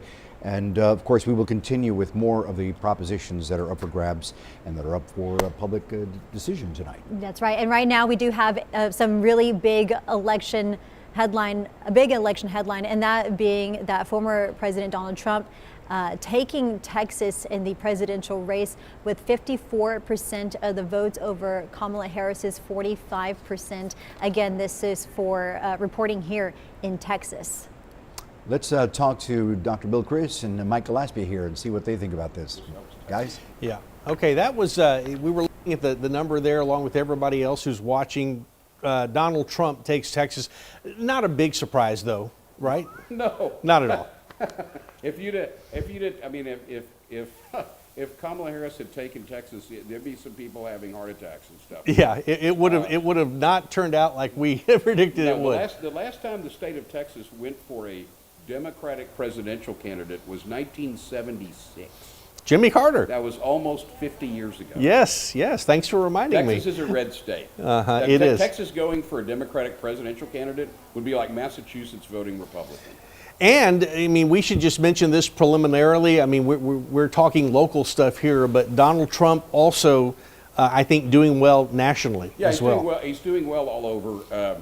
The election turnout has not been. It's funny because you hear this is the problem with anecdotal evidence. You hear these anecdotal stories, oh yeah, we've talked to local election officials, a lot of turnout, a lot of lines, it seems like there's a lot of people are fired up. No, if you look at the numbers, turnout's actually pretty moderate. Yeah. This is not a high turnout election either nationally or locally. And so what you're getting more is sort of committed voters. Mm-hmm. And you're going to get higher and higher percentages as time goes on of people voting early as opposed to people voting on election day. Yeah. And so once the early returns come in, unless it's a really close race, you can almost call it right then and there. And right now what it's looking like is that in Nueces County, for example, Nueces County, if you look, it's running almost exactly the same as statewide, 54-55% Republican, 45-46% Democrat. Yeah, absolutely. Now, let's go back for a second to those props we were talking about before we went to the news that Donald Trump has won Texas. You were telling me something interesting. A lot of times what people vote for, Prop A, B, C, depends kind of on where it is, what comes up first, and you know what it is that they see first, and they kind of go down the list, and then eventually they figure out that, okay, I don't want us to run out of money, so maybe the ones that come later, you know, don't get the yes votes. But in this case, it looked like, as we were going through the screen, that all of the props on the Corpus Christi ballot there right now, people are for them. They're winning. Yeah, and which is kind of interesting because I was just commenting as we were looking at these returns. You got 74% for, 60% for cultural facilities, Proposition D, 54% for streets, C district. That's so, but you can see the votes starting to drop off as people get to the bottom of the ballot. Flood control, nobody wants to get flooded. But what's interesting about this is you got 60-70% voting for these bond issues, which those bonds get paid back with tax money. Yeah. Right? And so you got a Republican county that's voting for all of these tax increases, which is really kind of strange. You want to see who those Republicans are? I would like to meet these people. And this is the CCISD prop for 135 million, and that is going down. Yeah. So a lot of times size also makes it. I hate to This say one, that, but it if makes this it- one fails, it would surprise me. It would be the first one in many years. About every other year they do this, and Yeah. this would be the first one in many years. Yeah, first CCISD bond prop to be defeated in quite a while. All right, we're going to go ahead and send it back over to the desk and let Rudy and Leslie take it from here. All right, Bill and Mike, thank you so much for all of that, talking about Trump taking Texas right now, and also the different props that we've been talking about throughout the night. We're going to take a quick break here on 3 News Plus. We'll continue to show you those results as they are coming in, but we are about to go live on air on 3 News, so we'll see you there.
Welcome back to Election Night 24. I'm Rudy Trevino. We are covering so many races, local races and coastal bend races tonight. That's right. One of those big ones being the mayoral race for the city of Corpus Christi. We do have our Bill Churchwell joining us live tonight from the watch party for incumbent Mayor Paulette Guajardo. Hi there, Bill.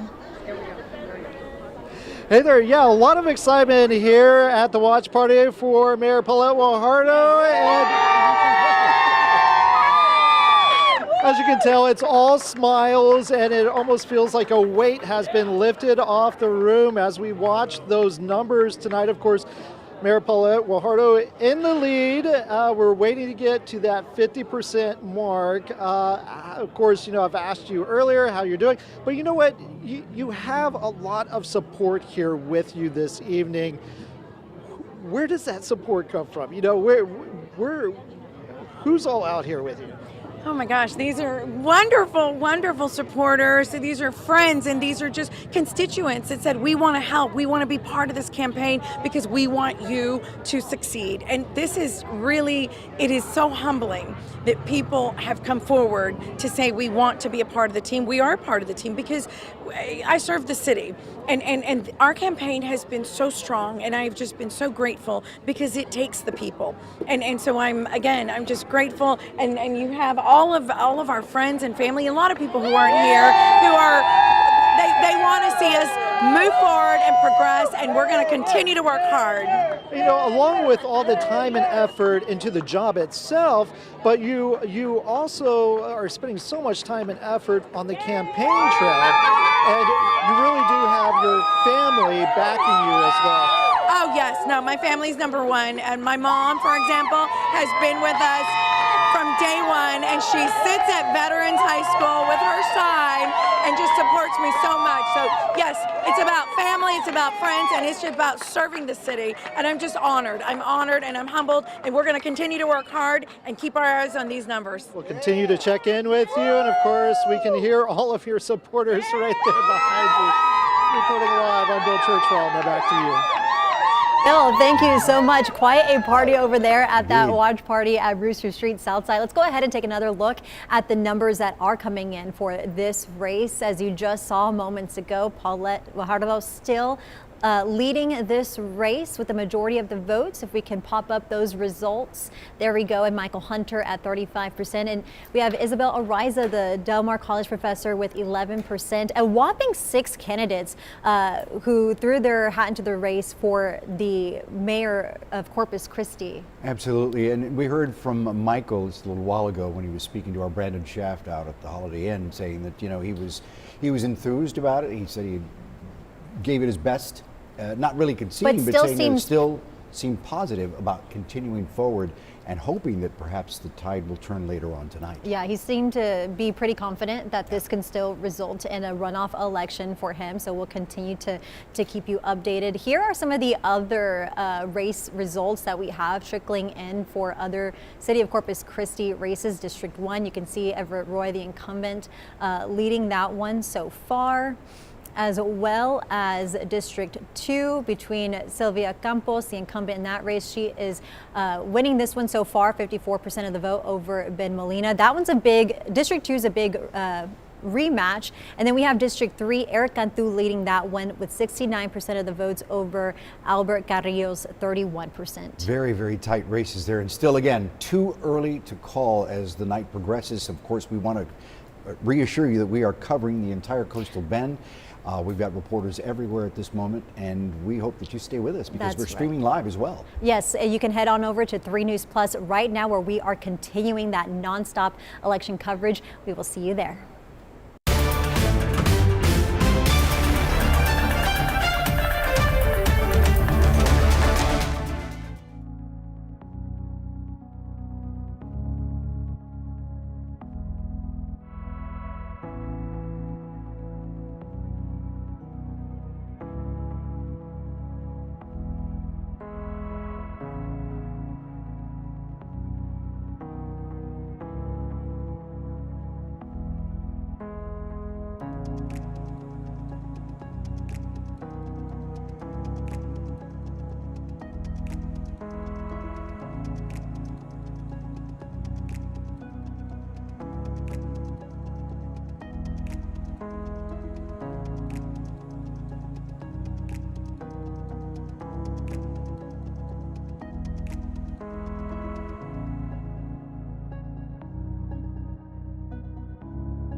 We are back live now. This is a rematch that you're looking at between Democrat incumbent Senator Morgan Lamantilla and in her first term as senator, defeated Adam Hinojosa back in 2022. Republican Adam Hinojosa, as we all know, is a small business owner here and only candidate endorsed by Trump here in Texas who lost back in 2022. That's right, and that was the last time that these two faced, which kind of sets the stage up for a rematch this election cycle. And as you can see, Adam Hinojosa coming back with a vengeance at 65% of the votes right now over Morgan Lamantia's 33%. And earlier you got to hear from the senator talking about, what her first term has meant, what it would mean to continue. But we do have an interview now with Adam Hinojosa, the Republican candidate in this race. Our Michael Gibson got the opportunity to interview him. Let's go ahead and listen in.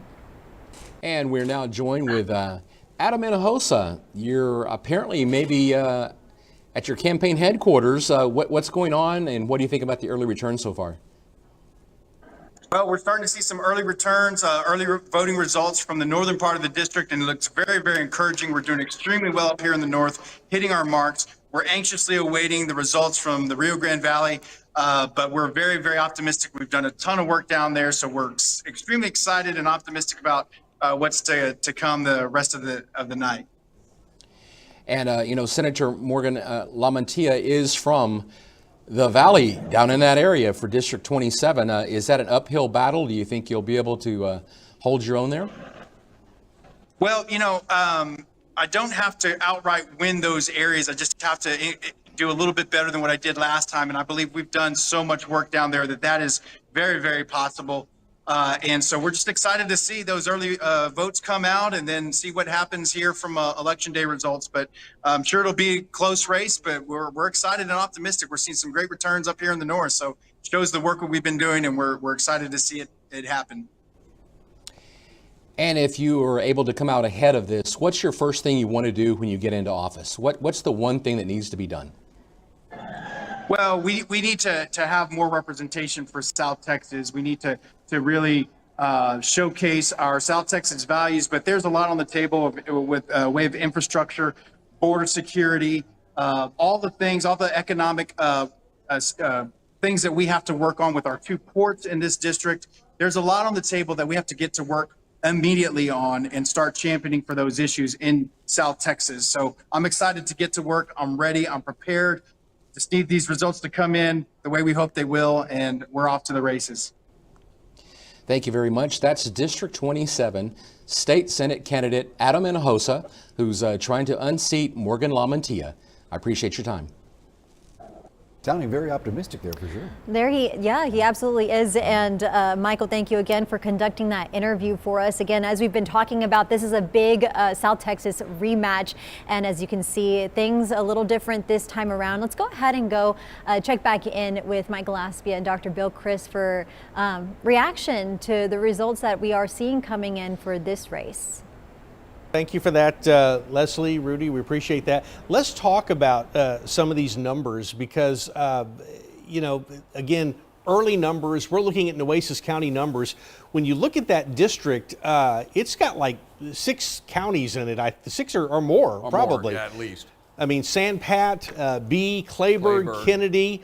Then you look at Willacy and Cameron. Cameron and Hidalgo. Yeah, part of Nueces, part of Hidalgo. So there's still a lot happening there. Do those counties, I mean, they have a chance to really impact this vote, though, don't they? Well, yeah, more than half the, or roughly half the votes in that senatorial district, if not more than half the votes, are in the valley, the Rio Grande Valley. So that's Willacy County, Cameron County, Hidalgo County, and those votes, for whatever reason, for one thing, Hidalgo County is one of the most populous counties in the state. Those votes tend to trickle in later. And so that race will be impacted by when the valley counties report their votes. Same thing's true of the 13th Court of Appeals district races.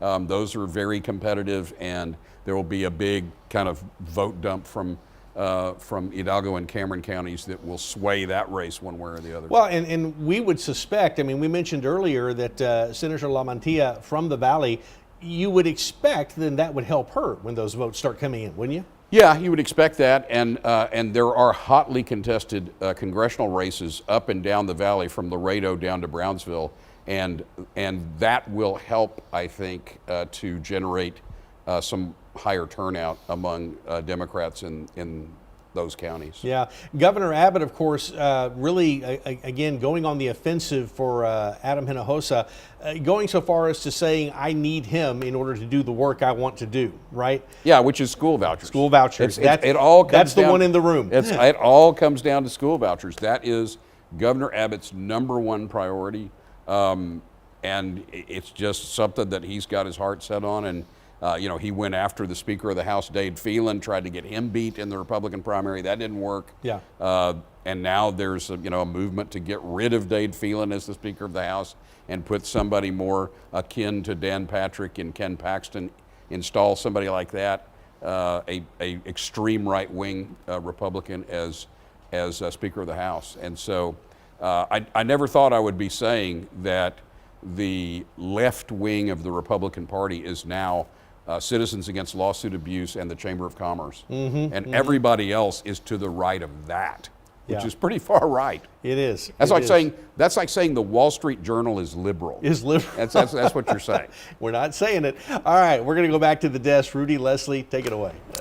All right, guys, thank y'all so much. Now we're going to go back to Corpus Christi City Council. We have a lot of people on this race. The potential for the makeup of City Council to be just completely different. Lots of new faces, but also returning faces, but in different facilities or different positions, right? So let's go ahead and look right now at District 1. You can see Everett Roy leading this one, but not by much. He does have 32% over Billy Lerma, who is coming in 26%, and then of course Anthony Aquino with 17% of the votes for District 1, which includes downtown Corpus Christi, the North Beach area, the West Side, as well as Annaville and Calallen.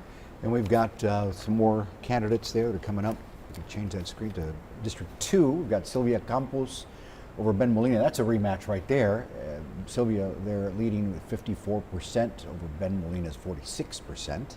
And taking a look at District 3, so there is not an incumbent that is running for re-election for this position. So there is going to be a new face in District 3, and this is between Eric Cantu, who is leading this race so far, 69% of the votes, over Albert Carrillo's 31%. About District 3, this is the region that includes most of the south side from SPID to Saratoga, also extends far west to include CCIA. So again, Eric Cantu leading this one, 69% of the votes here. And then over on District 4, where we have no incumbents, the area that makes up Padre Island, Flower Bluff, and a small portion of the Eastern Bay area east of Airline Road, Eric Magnuson, the fourth. Okay. We've got Caleb Paxton there, 44%. We skipped over it just a little bit. That was a little too fast there. We can get back to the number 4, District 4. Okay, there you go.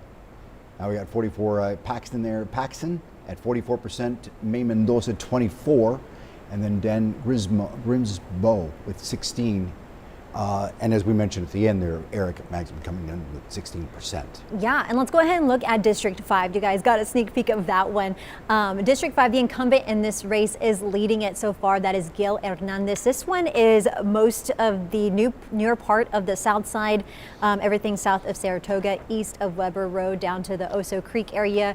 Like I just mentioned, incumbent Gil Hernandez leading this one, 55% over David Peña's 45%. For District 5. And now we go on to at-large, where we have a whole list. Quite a slate of candidates. 10 candidates vying for at-large positions.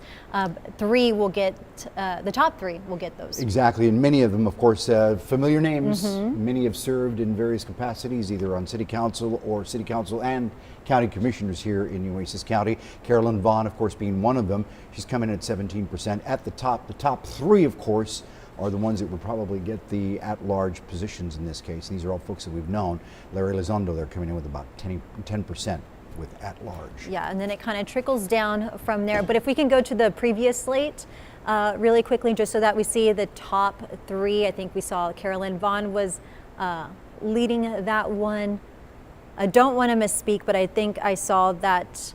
Okay, there we go. Mart Scott at 16, and then Roland Barrera with 13%. So far, those are the three top 3 leading candidates for at-large. We'll go ahead and quickly also take a look at the propositions, because it's my understanding that those are finalized except for Prop E. So if we can take a look at Prop A. Prop E, if we could talk about that for just a moment. Oh, there we are. Okay, so Prop A is going to win, residents voting in favor. That won 68% of the votes. That one, an $89.5 million price tag. That's going to go toward street and road improvements throughout the city of Corpus Christi.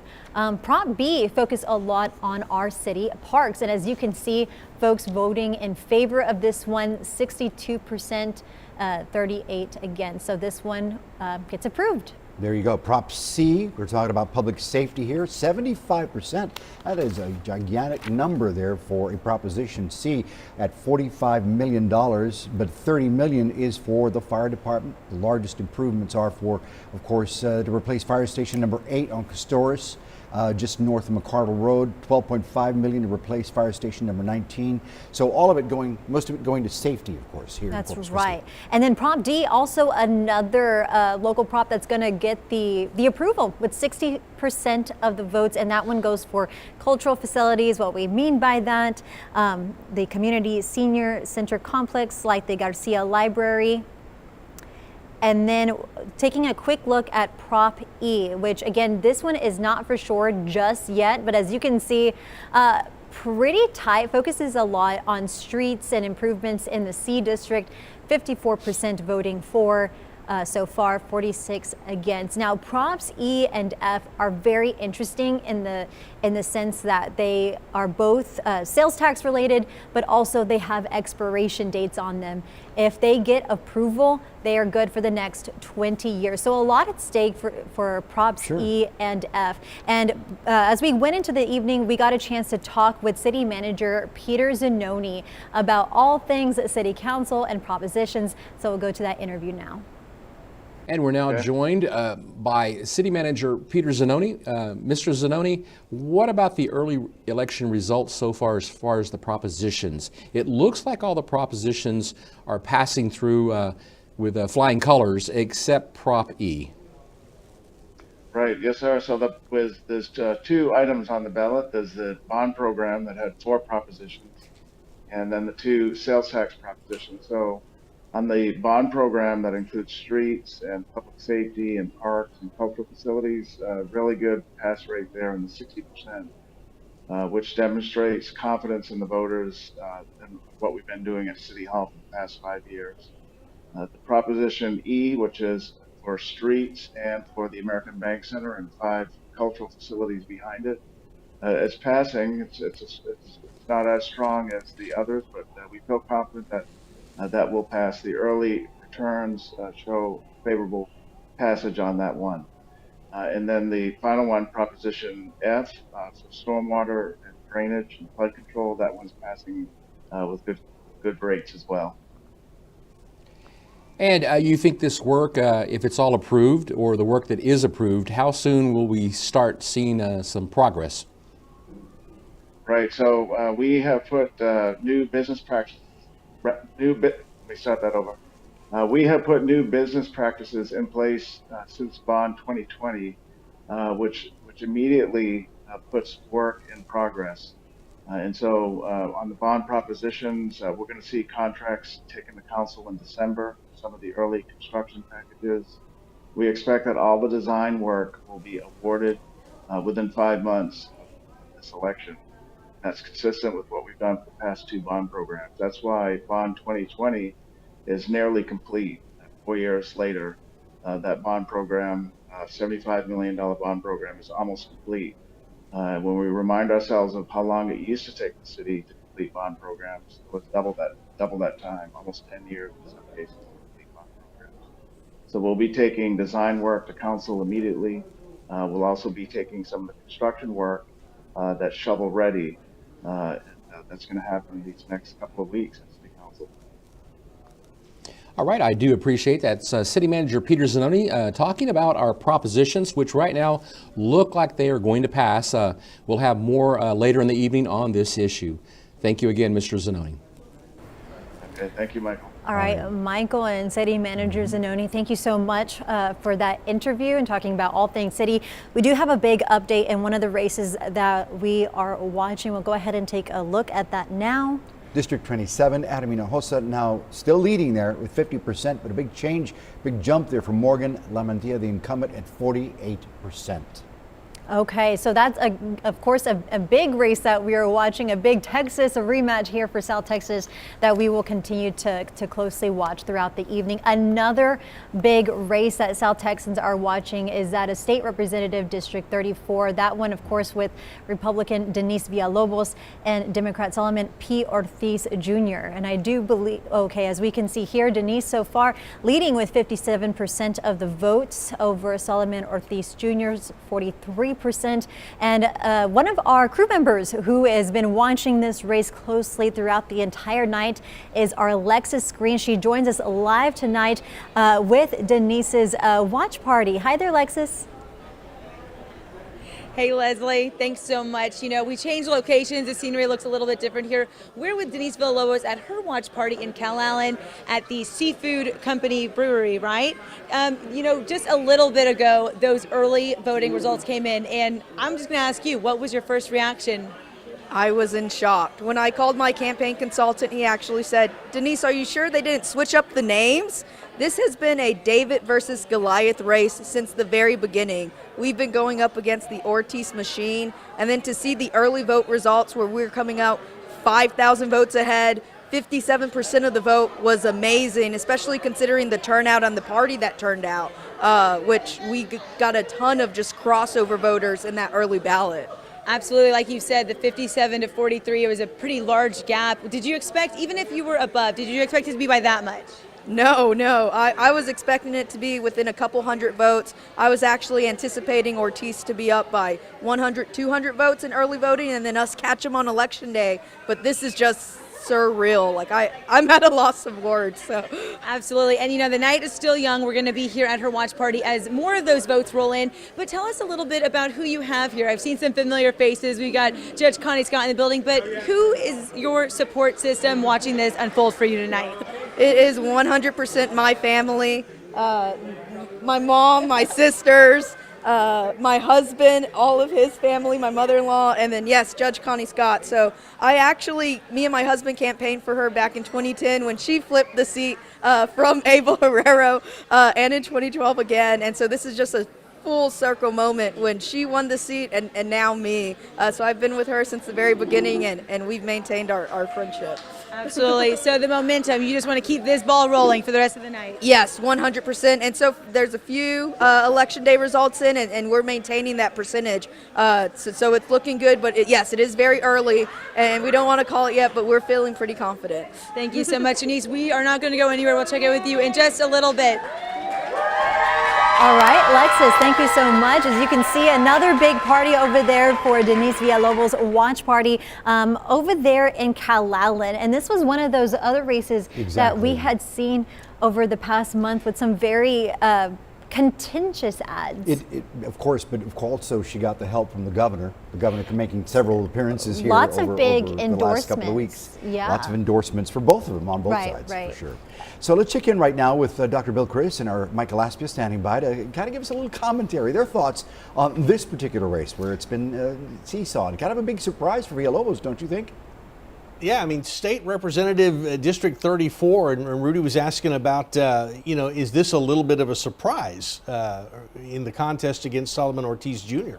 I would say, well, it's not a surprise to me, Mike. Yeah. And it just goes back to what I've been saying all night, which is the Republican Party continues to make inroads into what Democrats have assumed and taken for granted are part of their winning coalition. Mm-hmm.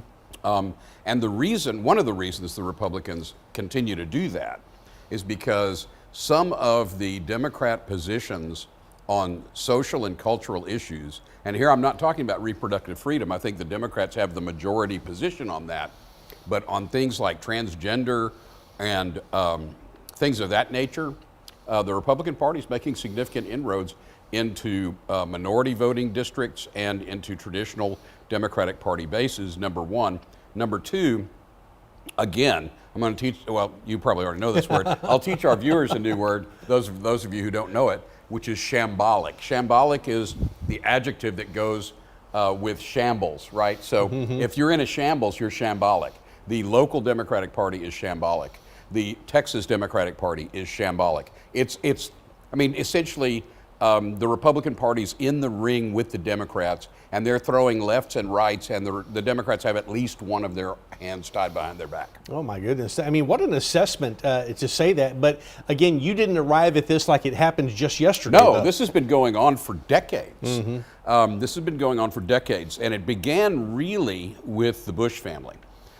George H.W. Bush to some extent, but really George W. Bush. George W. Bush and his kitchen cabinet, his sort of brain trust, led by that guy Karl Rove. Karl Rove, Yeah. thank you.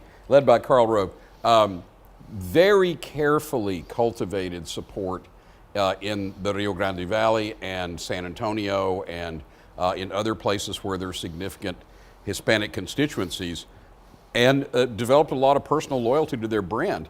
And the fact that Trump kind of ran through the Bush family with a machete doesn't seem to have offended a whole lot of Republicans who used to love Bush and now love Trump. Yeah, well, this is what makes Texas politics so fascinating and why we watch it so closely. All right, Bill, let's go back to Rudy and Leslie. Thank you guys for that information, insight into this particular district and why the changes have happened over the last decades, several decades. As, that's right. Chris mentioned. And that's why it's been such an interesting race to watch. You even heard it in Lexus's live shot as she was talking with Denise Villalobos. Even she was kind of emotional in the sense of very happy, very excited, but also you could hear some surprise in her voice as well as she begins to take the lead in this race over Democrat candidate Solomon P. Ortiz Jr. Indeed. Of course, we will be going live here in just a couple of minutes that we want to tell you a little bit. We'll be right back with more of the latest numbers coming in throughout the coastal bend. Stick around.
Well, good evening to you, and thank you so much for keeping it here on 3 News on this election night. And thank you to all of you who have also been keeping tuned on our 3 News Plus app, where we have been keeping constant updates of all the local elections and state elections that have been happening in real time, again, on 3 News Plus. One of the races that we have been closely watching this evening is that of State Rep District 34. Yeah, 34. District 34 was the old Abel Herrero's seat, okay? He gave it up, and of course, now Denise Villalobos is leading the pack here with 57% of the vote that's coming in right now. We've got Lexus Green standing by live at her election night watch party going on right now. Lexus Green, how's it going out there? Good evening. It has been an exciting night. It is far from over, but there has already been so much that has taken place, starting with 5 p.m. when we caught up with both of these Republican as well as Democratic candidates at Mary Carroll Old High School, where they were trying to get those last-minute voters who are just getting off work. Fast forward, we went to Solomon Ortiz Jr.'s watch party at the Holiday Inn Marina, and now we've trekked our way over here to Calallen to the Seafood Brewing Company, where we are at Denise Villalobos, Republican candidates watch party. It is hype. She's got her whole family here. She's got Judge Connie Scott in the building. We just talked to her a few minutes ago, after those early voting results dropped, and she explained to us that she was shocked. She said she had to double check it. She had to talk with her campaign advisor. Is this real? Am I really up this much? And she is, and we're continuing to watch these results. Those are those early voting results as well. But she says she's still on track with the current votes that are coming in. So we're going to be here all night long, catching up with her and just seeing how this goes for her. Be sure to stay with 3 News online and on our app. We'll see you later. All right, Lexus, thank you so much for that live coverage, again, that you can catch in real time on 3 News Plus. We're also continuing to keep track of several other races that we are watching. We'll go ahead and show you those results that are coming in right now.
Back on our 3 News Plus app, we are keeping a very, very close eye on the race between Ted Cruz and Colin Allred, the U.S. Senate seat up for grabs.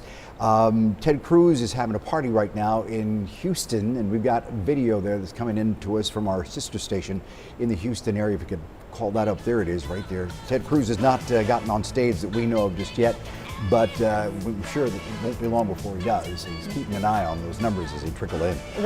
Yep, that's true. So again, this is in Houston. As you can see, a packed house. Supporters wait for Ted to take the stage. So a little bit about this race for U.S. Senate. This is, of course, the incumbent Senator Ted Cruz hoping to seek re-election for a third term. This is a position that he has held since 2013. Several of you may remember back in 2016 when he did throw his hat into the ring for the presidential race. Of course, as we know, losing to the former president Donald Trump. Did win a surprisingly close re-election bid back in 2018 against Beto O'Rourke. He's a Harvard grad and met his wife while on the Bush-Cheney campaign. So just some little quick facts on Senator Ted Cruz there. And he's been a U.S. Senator representing Texas since 2013 when he ran as a Tea Party Republican, if you remember that. So long ago, in 2013. Yeah. That's crazy, quite a right? while back, a little over 10 years ago. And just there is the very latest on this race for U.S. Senate. Ted Cruz leading this one, 53% of the votes over Colin Allred's 45%. Again, a race that not just Texas watching, but also much of the nation. And for more on as to why that is, we're going to go back for some insightful analysis with Dr. Bill Chris and Mike Galasvia standing by for us. Hey, guys. All right, thank you for that, Leslie. And they were, talking about, Bill, that's a big race here in Texas, but a lot of national folks watching that too to see how Ted Cruz does against Colin Allred. Yeah, well, Cruz did fine. Yeah. And Allred's not going to win. And people have been asking me about that for weeks, if not months. And I mean, look, Texas is a red state. I mean, it's been a red state for decades. It's going to continue to be a red state for the foreseeable future. And certainly it's going to remain a red state until at least the state Democratic Party begins to understand why it can't get a majority of the votes in Texas that are cast. Mm-hmm. And why do you think that is? I mean, you have followed this for so long. You've got to have an idea of what it is that they're going up against that they're just not doing right. Well, what they're not doing right is what's happened in this country is that the Republican Party has become the party of essentially non-college educated males, mm-hmm. and the Democratic Party has become the party of urban, college-educated females. And if you're going to make a prediction about a person's voting inclination, right now in the United States, the best indicator of that is education level. Mm-hmm. And so what that means is that the Democratic Party, which has historically been the party of the poor and the working class, the Democratic Party is no longer the party of the working class. And the reason is because the working class has always been morally and culturally conservative. And you see a perfect example of that in the inroads that the Republicans have made in the Hispanic community in Texas and elsewhere. Hispanic voters tend to be more liberal on economic issues and more conservative on social issues. And the Democratic Party is just simply out of step with working class voters in connection with some of these cultural sort of highfalutin type issues. Yeah, we're looking there live at the Ted Cruz campaign watch party. Who knows when Ted Cruz might show up there, but people have been talking about the fact that Allred has been able to keep this close and was within the margin of error and et cetera, et cetera.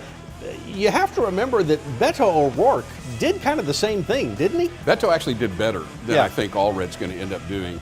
And the reason is because the issue they used against O'Rourke was guns. Mm-hmm. And yeah, people are upset and mad if they don't want their guns taken away, but that's not as hot button an issue as every single Republican ad that I saw this election cycle, regardless of race, right? State representative, state senate, president, senator, mm-hmm. every single one of them was an attack ad based on these cultural issues.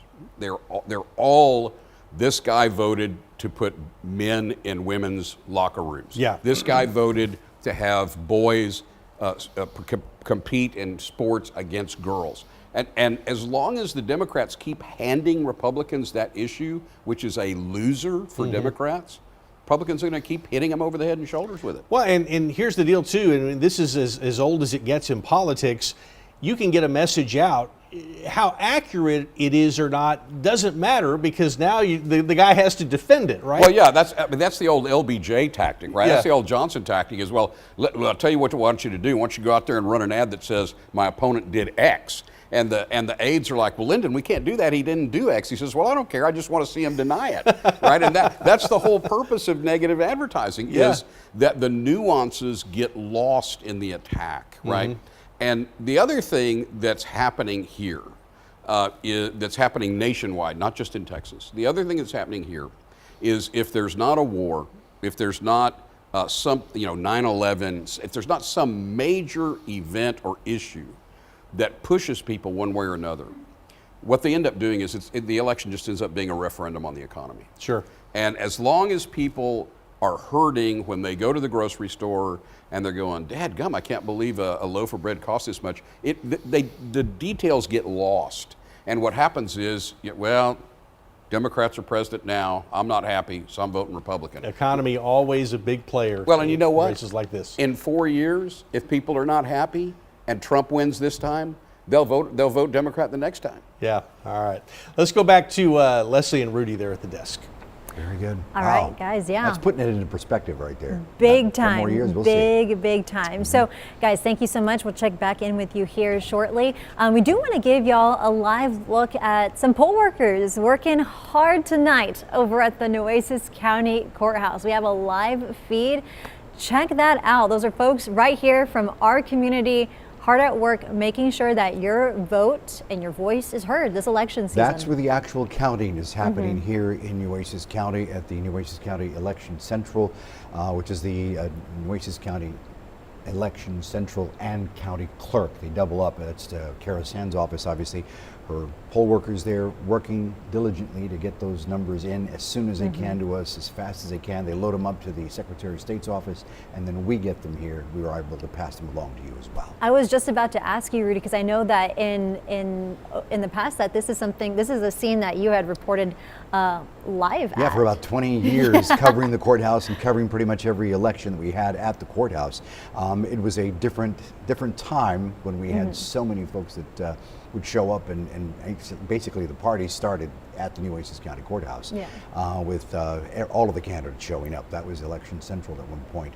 But now with technology and everything happening now, we're of course able to stream and get all the information out there as fast as possible. Things have changed, but the process still continues, the same way, with diligence and of course dedication by these volunteers, many of them paid, but a lot of them are volunteers that are doing this because they want to. That's right, and we appreciate them so much. And just for some perspective, because we talked a lot about, especially over the last 2 weeks, folks turning out in droves during early voting. We have those numbers for you. In Nueces County, 96,082 people went in and took advantage of early voting. That made up 43.9% of Nueces County as a whole. So those poll workers certainly have their work cut out for them. We appreciate them so much, keeping it here on Nueces County. A big race that we are continuing to watch is that of Nueces County DA.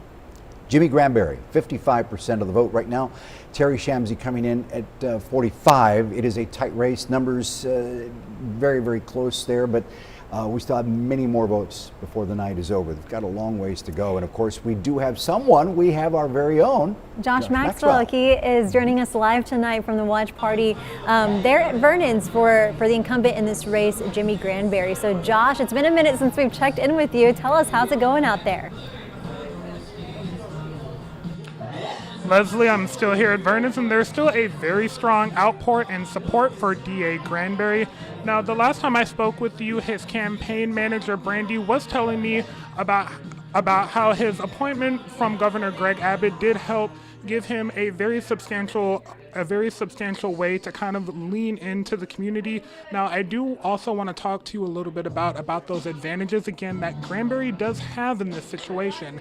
Now, one key advantage is that Granberry has already been in office for just over a year now. Now, with that experience, he's already very familiar with the DA office and how things work. He's also familiar with the pay scale that the DA's office has to work with. One of the things that he told me is that if he does get elected, he does want to focus more on getting more money into the DA's office. In a past interview, he did tell me that the pay scale for lawyers and attorneys is about 20% below median average compared to other areas like San Patricio County and even outlying areas in bigger cities like Austin, Dallas, and San Antonio.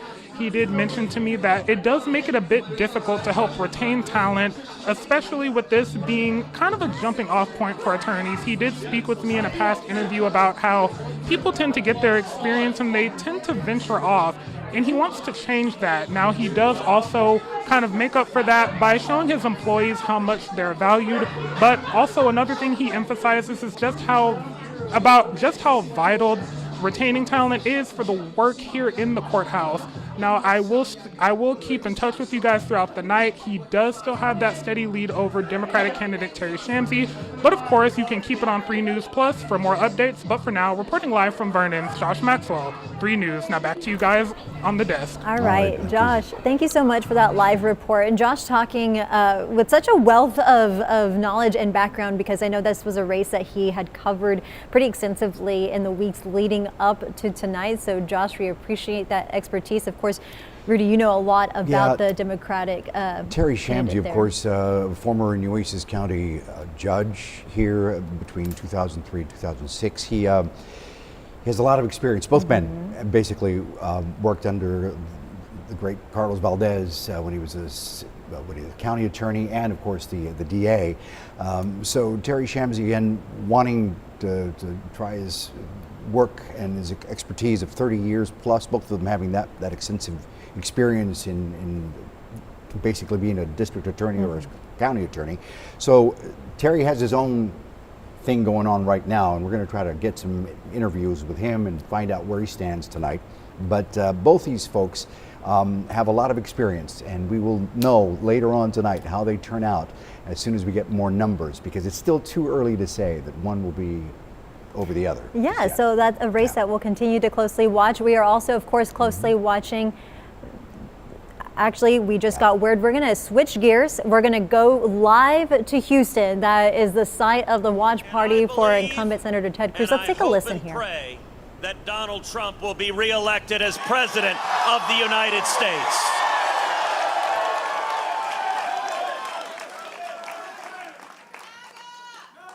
I want to say thank you, number one, to my extraordinary wife, Heidi, my best friend in the world. Such an amazing partner on this magic carpet ride of life. And I want to say thank you to our 2 beautiful and amazing girls, Caroline and Catherine.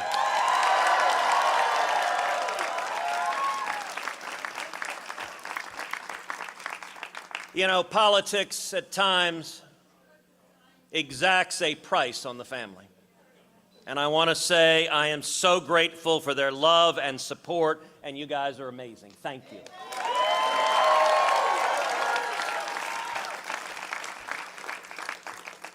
I also want to give a special shout out to Alexis Nungary.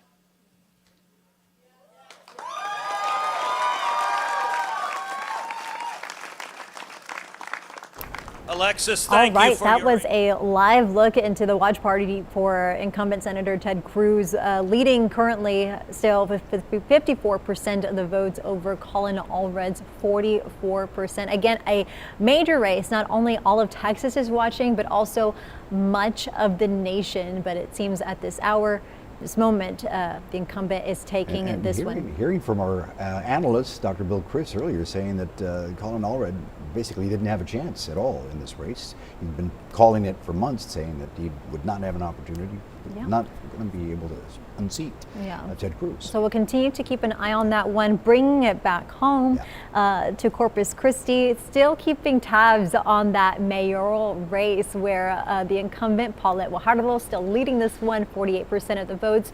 Michael Hunter coming in second at 34. Isabella Riza still in third with 11% of the votes. We still do have our Bill Churchwell hanging out live at Brewster Street, South Side at the watch party for Mayor Guajardo. So Bill, talk to us about how the atmosphere is going over there. Yeah, we're still pretty energetic here. You can take a look behind me. You still have those crowd behind us. You can hear the excitement in their voices. And you know what? We're continuing to watch those percentage points go up. We're just over 48% right now. And Mayor, you know, we're talking about priorities for the next council. What do we need to get done in the future? Residential streets, and we are going to continue to prioritize fixing our residential streets. We're going to continue to work on bringing new jobs. I just announced recently Bass Pro Shop is coming. They've selected Corpus Christi, so we're going to continue to create economic development. So we've got so many things that we're working on that we're going to continue working on, and so we're excited. We want to work for the people. That's the bottom line here, is that we work for the people and we work cohesively and together. Still got a few precincts to come in with some other votes. We're still waiting to see, you know, how this is going to pan out tonight. And I was looking around, you have a lot of young voters here, or voters, a lot of young supporters here with you. Tell us your name. My name is Bree Brazelton. And tell me why you're out here and supporting the mayor.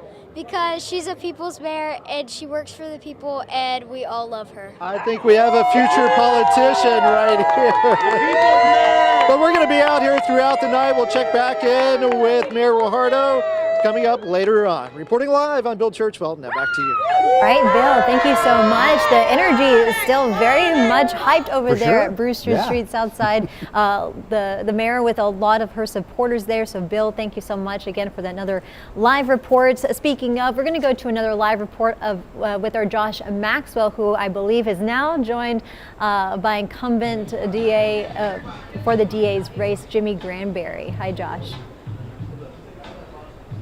Hey Leslie, nice to see you again. I'm here with Republican incumbent Jimmy Granberry. And Mr. Granberry, I know we've talked a lot in the past interviews kind of just about your plans for the district attorney's office, especially as it relates to retaining lawyers and attorneys. Kind of just, if you do get elected, what's your plan for that?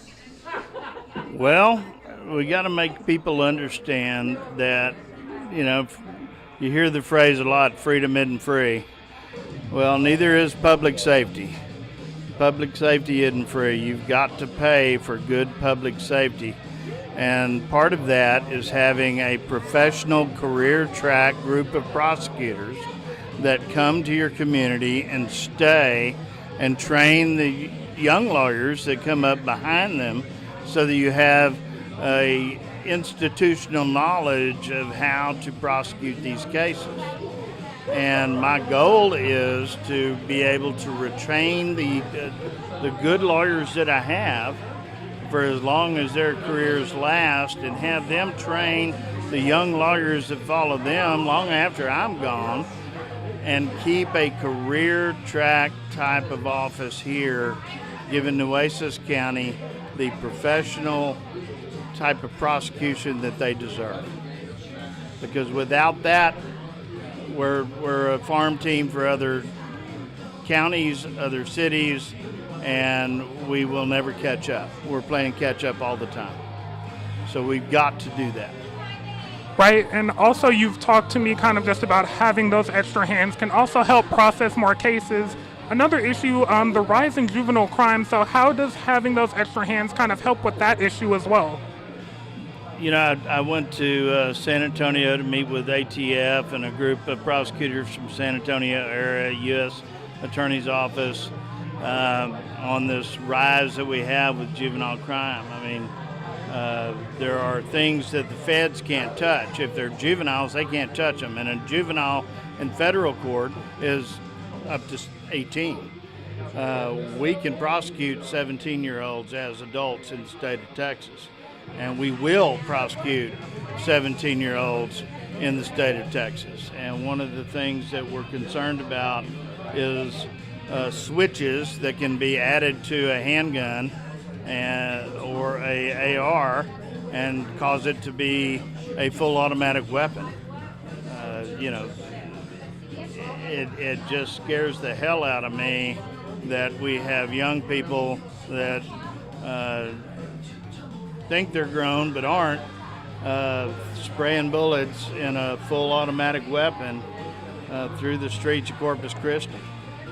We don't need that. We got to get on top of it. We got to get in front of it. And my office is going to step hard on anybody selling switches, regardless of their age, in Nueces County. So we're going to do everything we can to step on violent crime in Nueces County.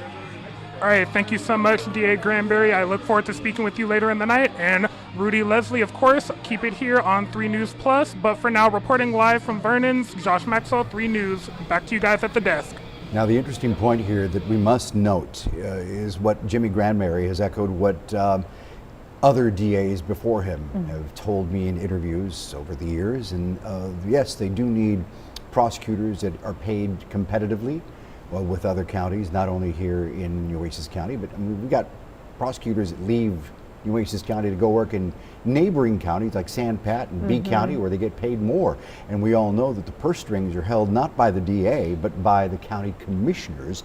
And ultimately, it's up to them to give pay raises to the prosecutors that work for Nueces County, whose job it is to prosecute young offenders as well. So we shall see. We shall see if Jimmy Granberry will be able to get lots of behind the money. scenes Sure. with this particular position, which I know very few know more than you because of how long you covered the it's courts. crazy, right? But yeah, we know it's a long process. Exactly. And we'll see what happens. Exactly. If he takes office. We'll continue to watch that race closely right here live on 3 News Plus. We're going to take a quick break as we go live on the air on 3 News. See you soon.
Election night 2024 as we're covering the Coastal Bend and specifically right now Nueces County. Welcome, I'm Rudy Trevino. And I'm Leslie Adamy. As you just mentioned, a big race that we are watching within Nueces County is that of District Attorney. We want to take things over live to a watch party for the incumbent in this race. That is Jimmy Granberry. We have our Josh Maxwell standing by live with Granberry. Hi, Josh. Hey there, Leslie. I'm here with Republican incumbent Jimmy Granberry. And DA Granberry, I know you have extensive law experience, but you also have defense and prosecutor experience. Kind of in this election, how do you feel that helps you in the courtroom and for election? Well, I've always said criminal law is criminal law. And if you drew your names out of the hat to see who prosecuted and who defended, good lawyers could do that. But being lawyers, we tend to develop a passion for both sides. I spent 35 years as a defense lawyer, and I spent 5 years as a prosecutor previously, and another year now, and hopefully another 4 years as a prosecutor. But you know, the goal is always to make the community a safer place. Defense lawyers have a little more of a goal to try and protect their individual clients' rights. My job is to protect society, And so that's what we're trying to do, is protect society. So I think it gives me a big benefit. I've sat down with young lawyers and said, well, have you thought about this and have you thought about that? And they look at me kind of funny, and I said, well, that's what the defense lawyer is going to ask. And it gives them a perspective that perhaps they didn't have before. So teaching's a big part of your philosophy as DA. Mentoring has been a huge part. It's the reason I took this job. I had the greatest mentors in the world. Douglas Tinker, Carl Lewis, Dennis Torr, Robert Blackman, Hayden Head Jr., Janice Graham Jack. I had lawyers and judges that taught me the tools of the trade. Sometimes in a way I would have preferred not to have had to learn it, but I learned it nonetheless, and appreciate and value everything that they taught me. And it occurred to me when I got appointed that I had the opportunity to spread that out and share it with young lawyers that maybe hadn't had the benefit of good mentors. And so mentorship is something that's huge for me personally, and I think it makes better prosecutors. All right, and of course, keep it right here on 3 News Plus. Keep checking in with me over the night, but for now, reporting live from Vernon's, Josh Maxwell, 3 News. Rudy, Leslie, back to you guys. Admirable that he talks about being a mentor, and that is absolutely true here in Corpus Christi, Nueces County, of course. Many of the attorneys getting their start fresh out of law school, maybe going in and continuing their studies as prosecutors here in Nueces County. But Terry Shamsey, again, no stranger to this because he's been involved. He was involved with Nueces County Attorney's Office. He's, of course, been a county judge. He's been a district judge as well, or county court of law judge as well, county court of law number 5. So it's interesting. Still too early to call, 55 to 45. A very familiar name as well. For sure. Alrighty, guys, we're going to go back to 3 News Plus for all of our live time election coverage. We'll see you there.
Washoe County, lots of races throughout the Coastal Bend tonight. That's right, and we have them all online for you at our website as well, KIITV.com. And one of the big races that we have continued to talk about throughout the night, since it was very contentious, a very big rematch, that being for State Senate District 27 between Republican candidate Adam Hinojosa and Democratic incumbent Senator Morgan Lamantia.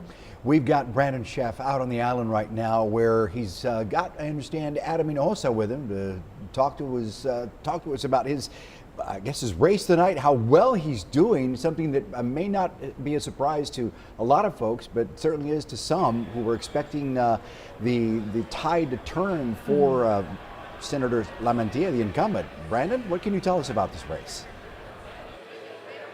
Yeah, good evening, guys. Live from Hard Knocks here at Padre Island. The race for Texas State Senate is very much so on, and we're here with the Republican candidate for that position for District 27 and Adam Hinojosa.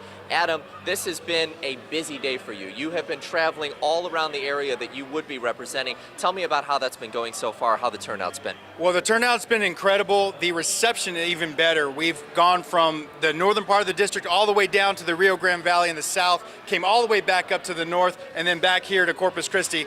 And we're just ready. We're receiving the returns, and we're excited.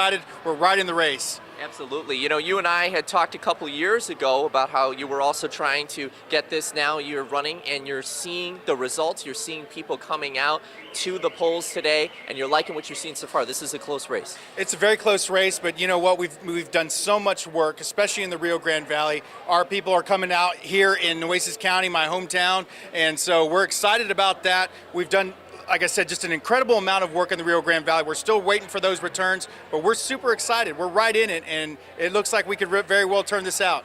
Absolutely, and to be able to come out here to Padre Island tonight after such a busy day, why was it important for you to be able to close out election night here on Padre Island? Well, it's very simple. My family, you know, my beautiful wife, my children, you know, our friends that are all around us. We wanted to make sure that we ended the night here at home so that we could celebrate with everybody.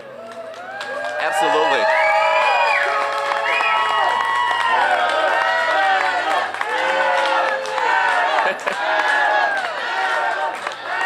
Obviously, you can see how excited the crowd is here at Hard Knocks. And Adam, I'll wrap everything up with this, you know, just really quick. What are you hoping, if you do wind up winning, to bring to this position? Well, I want to bring representation we deserve. It'll be the first time in a long time Corpus Christi has had a state senator who lives right here. But you know, we have so many big issues, the border security, we have economic issues. Well, I want to get to work right away and start working on all those important issues for our South Texas constituents. Thank you, sir.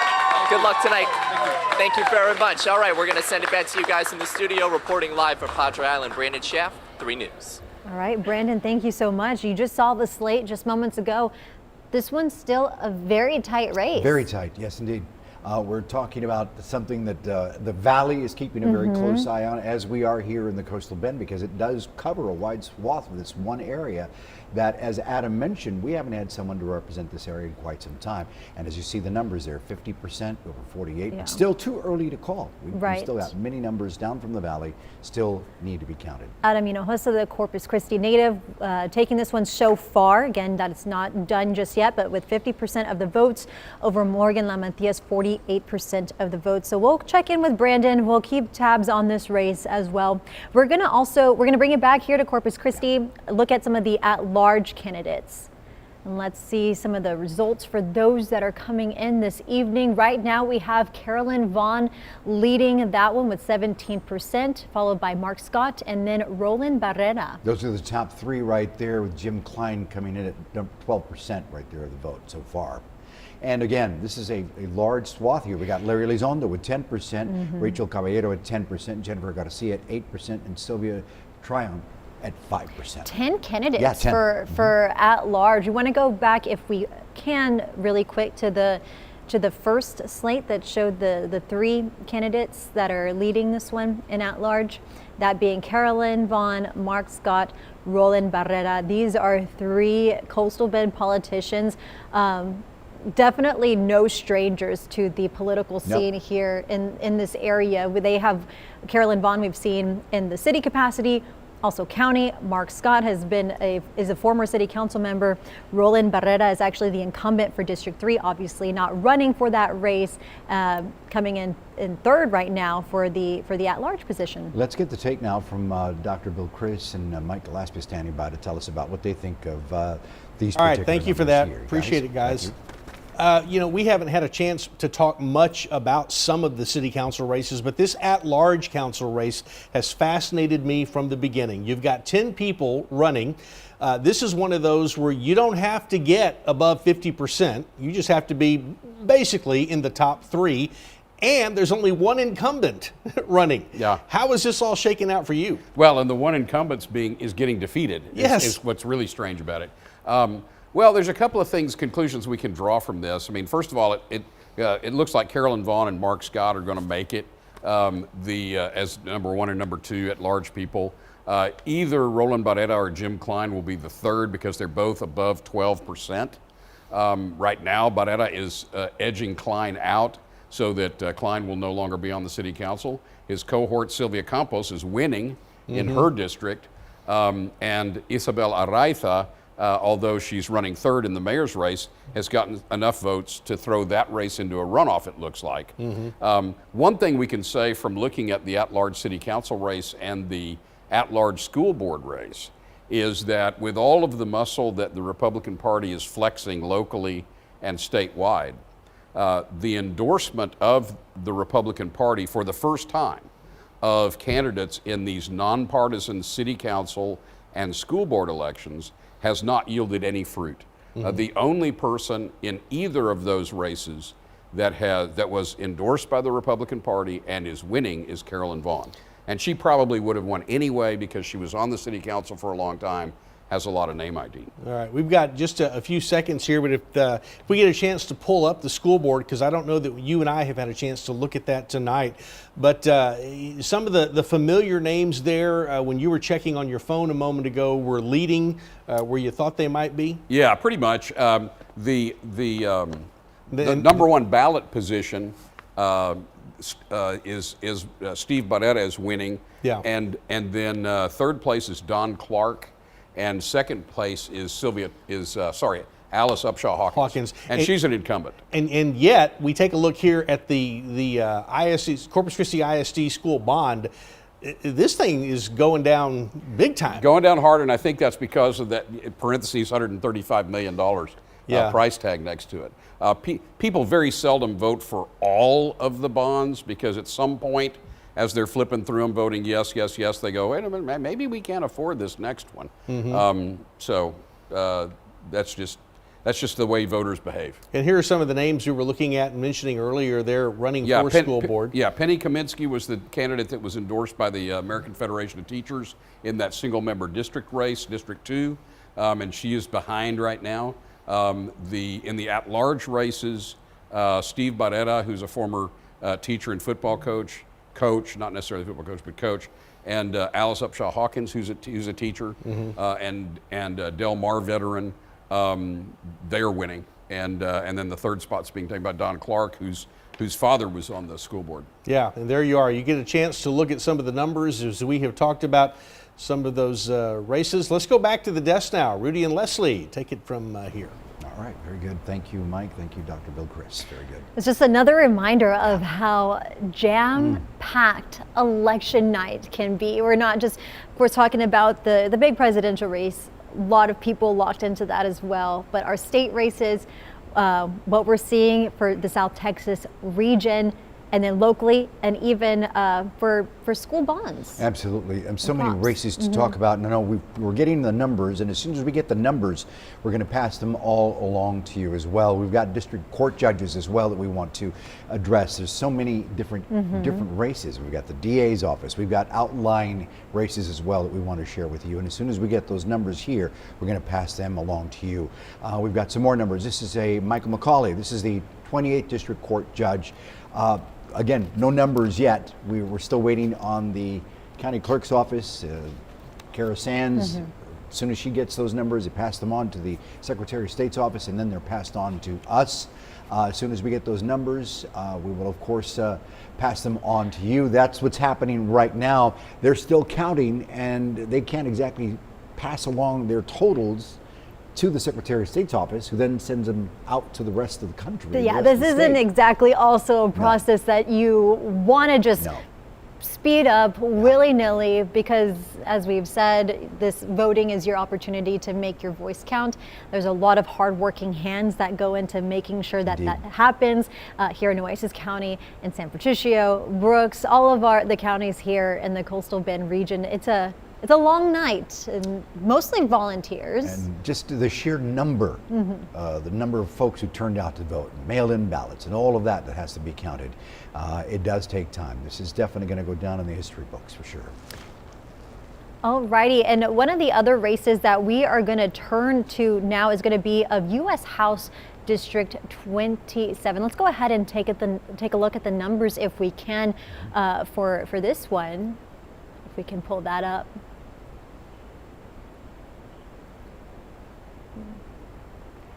Okay, this is the District 27, of course.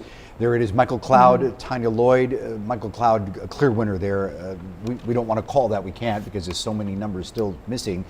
But he is, of course, at the top with 64%. The Republican that basically took over from Blake Farenthold. I'm thinking back in 2016, 2018. Going back that far. Yeah, so it's a seat that he's hoping to take back again, and as you can see, doing that as of right now with 64% of the votes. Our Michael Gibson had the opportunity to chat with him ahead of tonight. Let's go ahead and listen into that interview.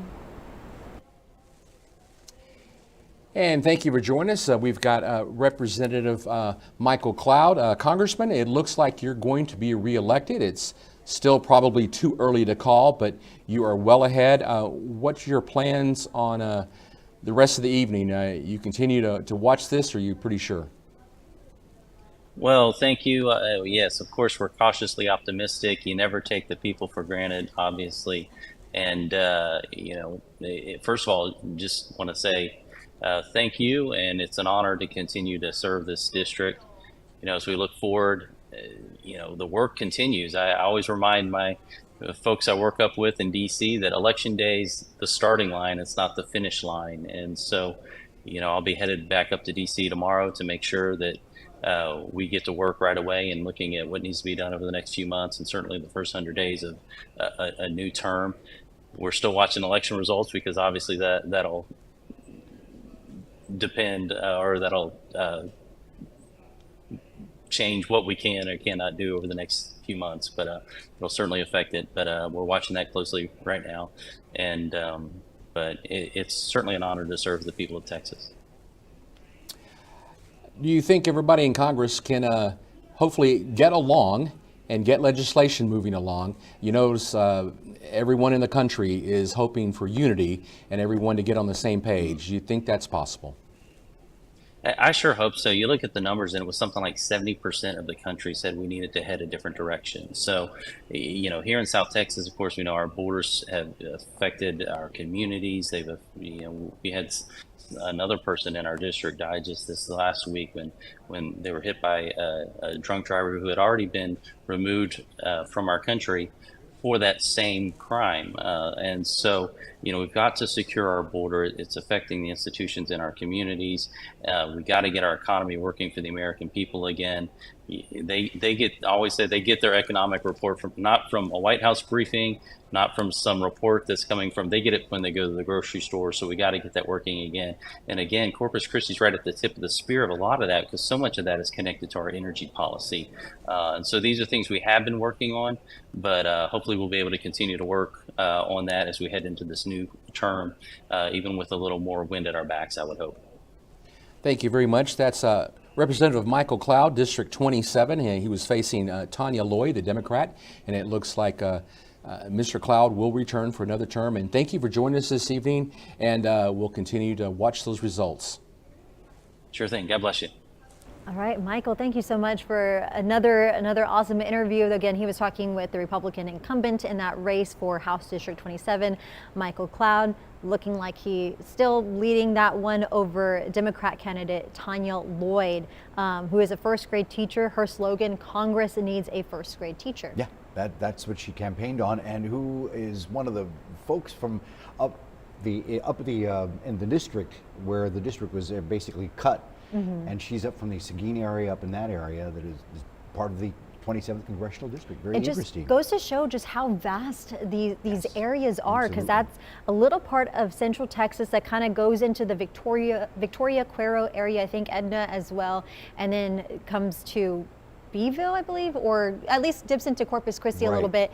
A very large into the area. Victoria area, and it's just part of the redistricting, gerrymandering that's been done to basically cut out these areas that at this point that Dr. Chris said benefits a lot of the Republican leadership there. Yeah, and Michael Cloud, this was a position he took in 2018, so looking like he could do that again as well. And we thank Michael so much for all of those, or Michael Gibson that is, for all of those awesome interviews throughout the night, for that extra insight. We are so appreciative of Dr. Chris and Michael Aspia for their analysis, and we had our field crews out as well. Absolutely, we've got them all over the place tonight, but of course we're going to take a break here from the desk. We're going to prop up some numbers there for you. We're going to put them up on our full screen, and we're going to update them for our 10 o'clock newscast. That's right, we'll see you there.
Watching the South Texas News Leader. This is 3 News at 10. In the late news tonight, voters decide the future of Texas and the nation. Could Donald Trump return to the White House, or will Kamala Harris make history and become the nation's first woman president? Plus,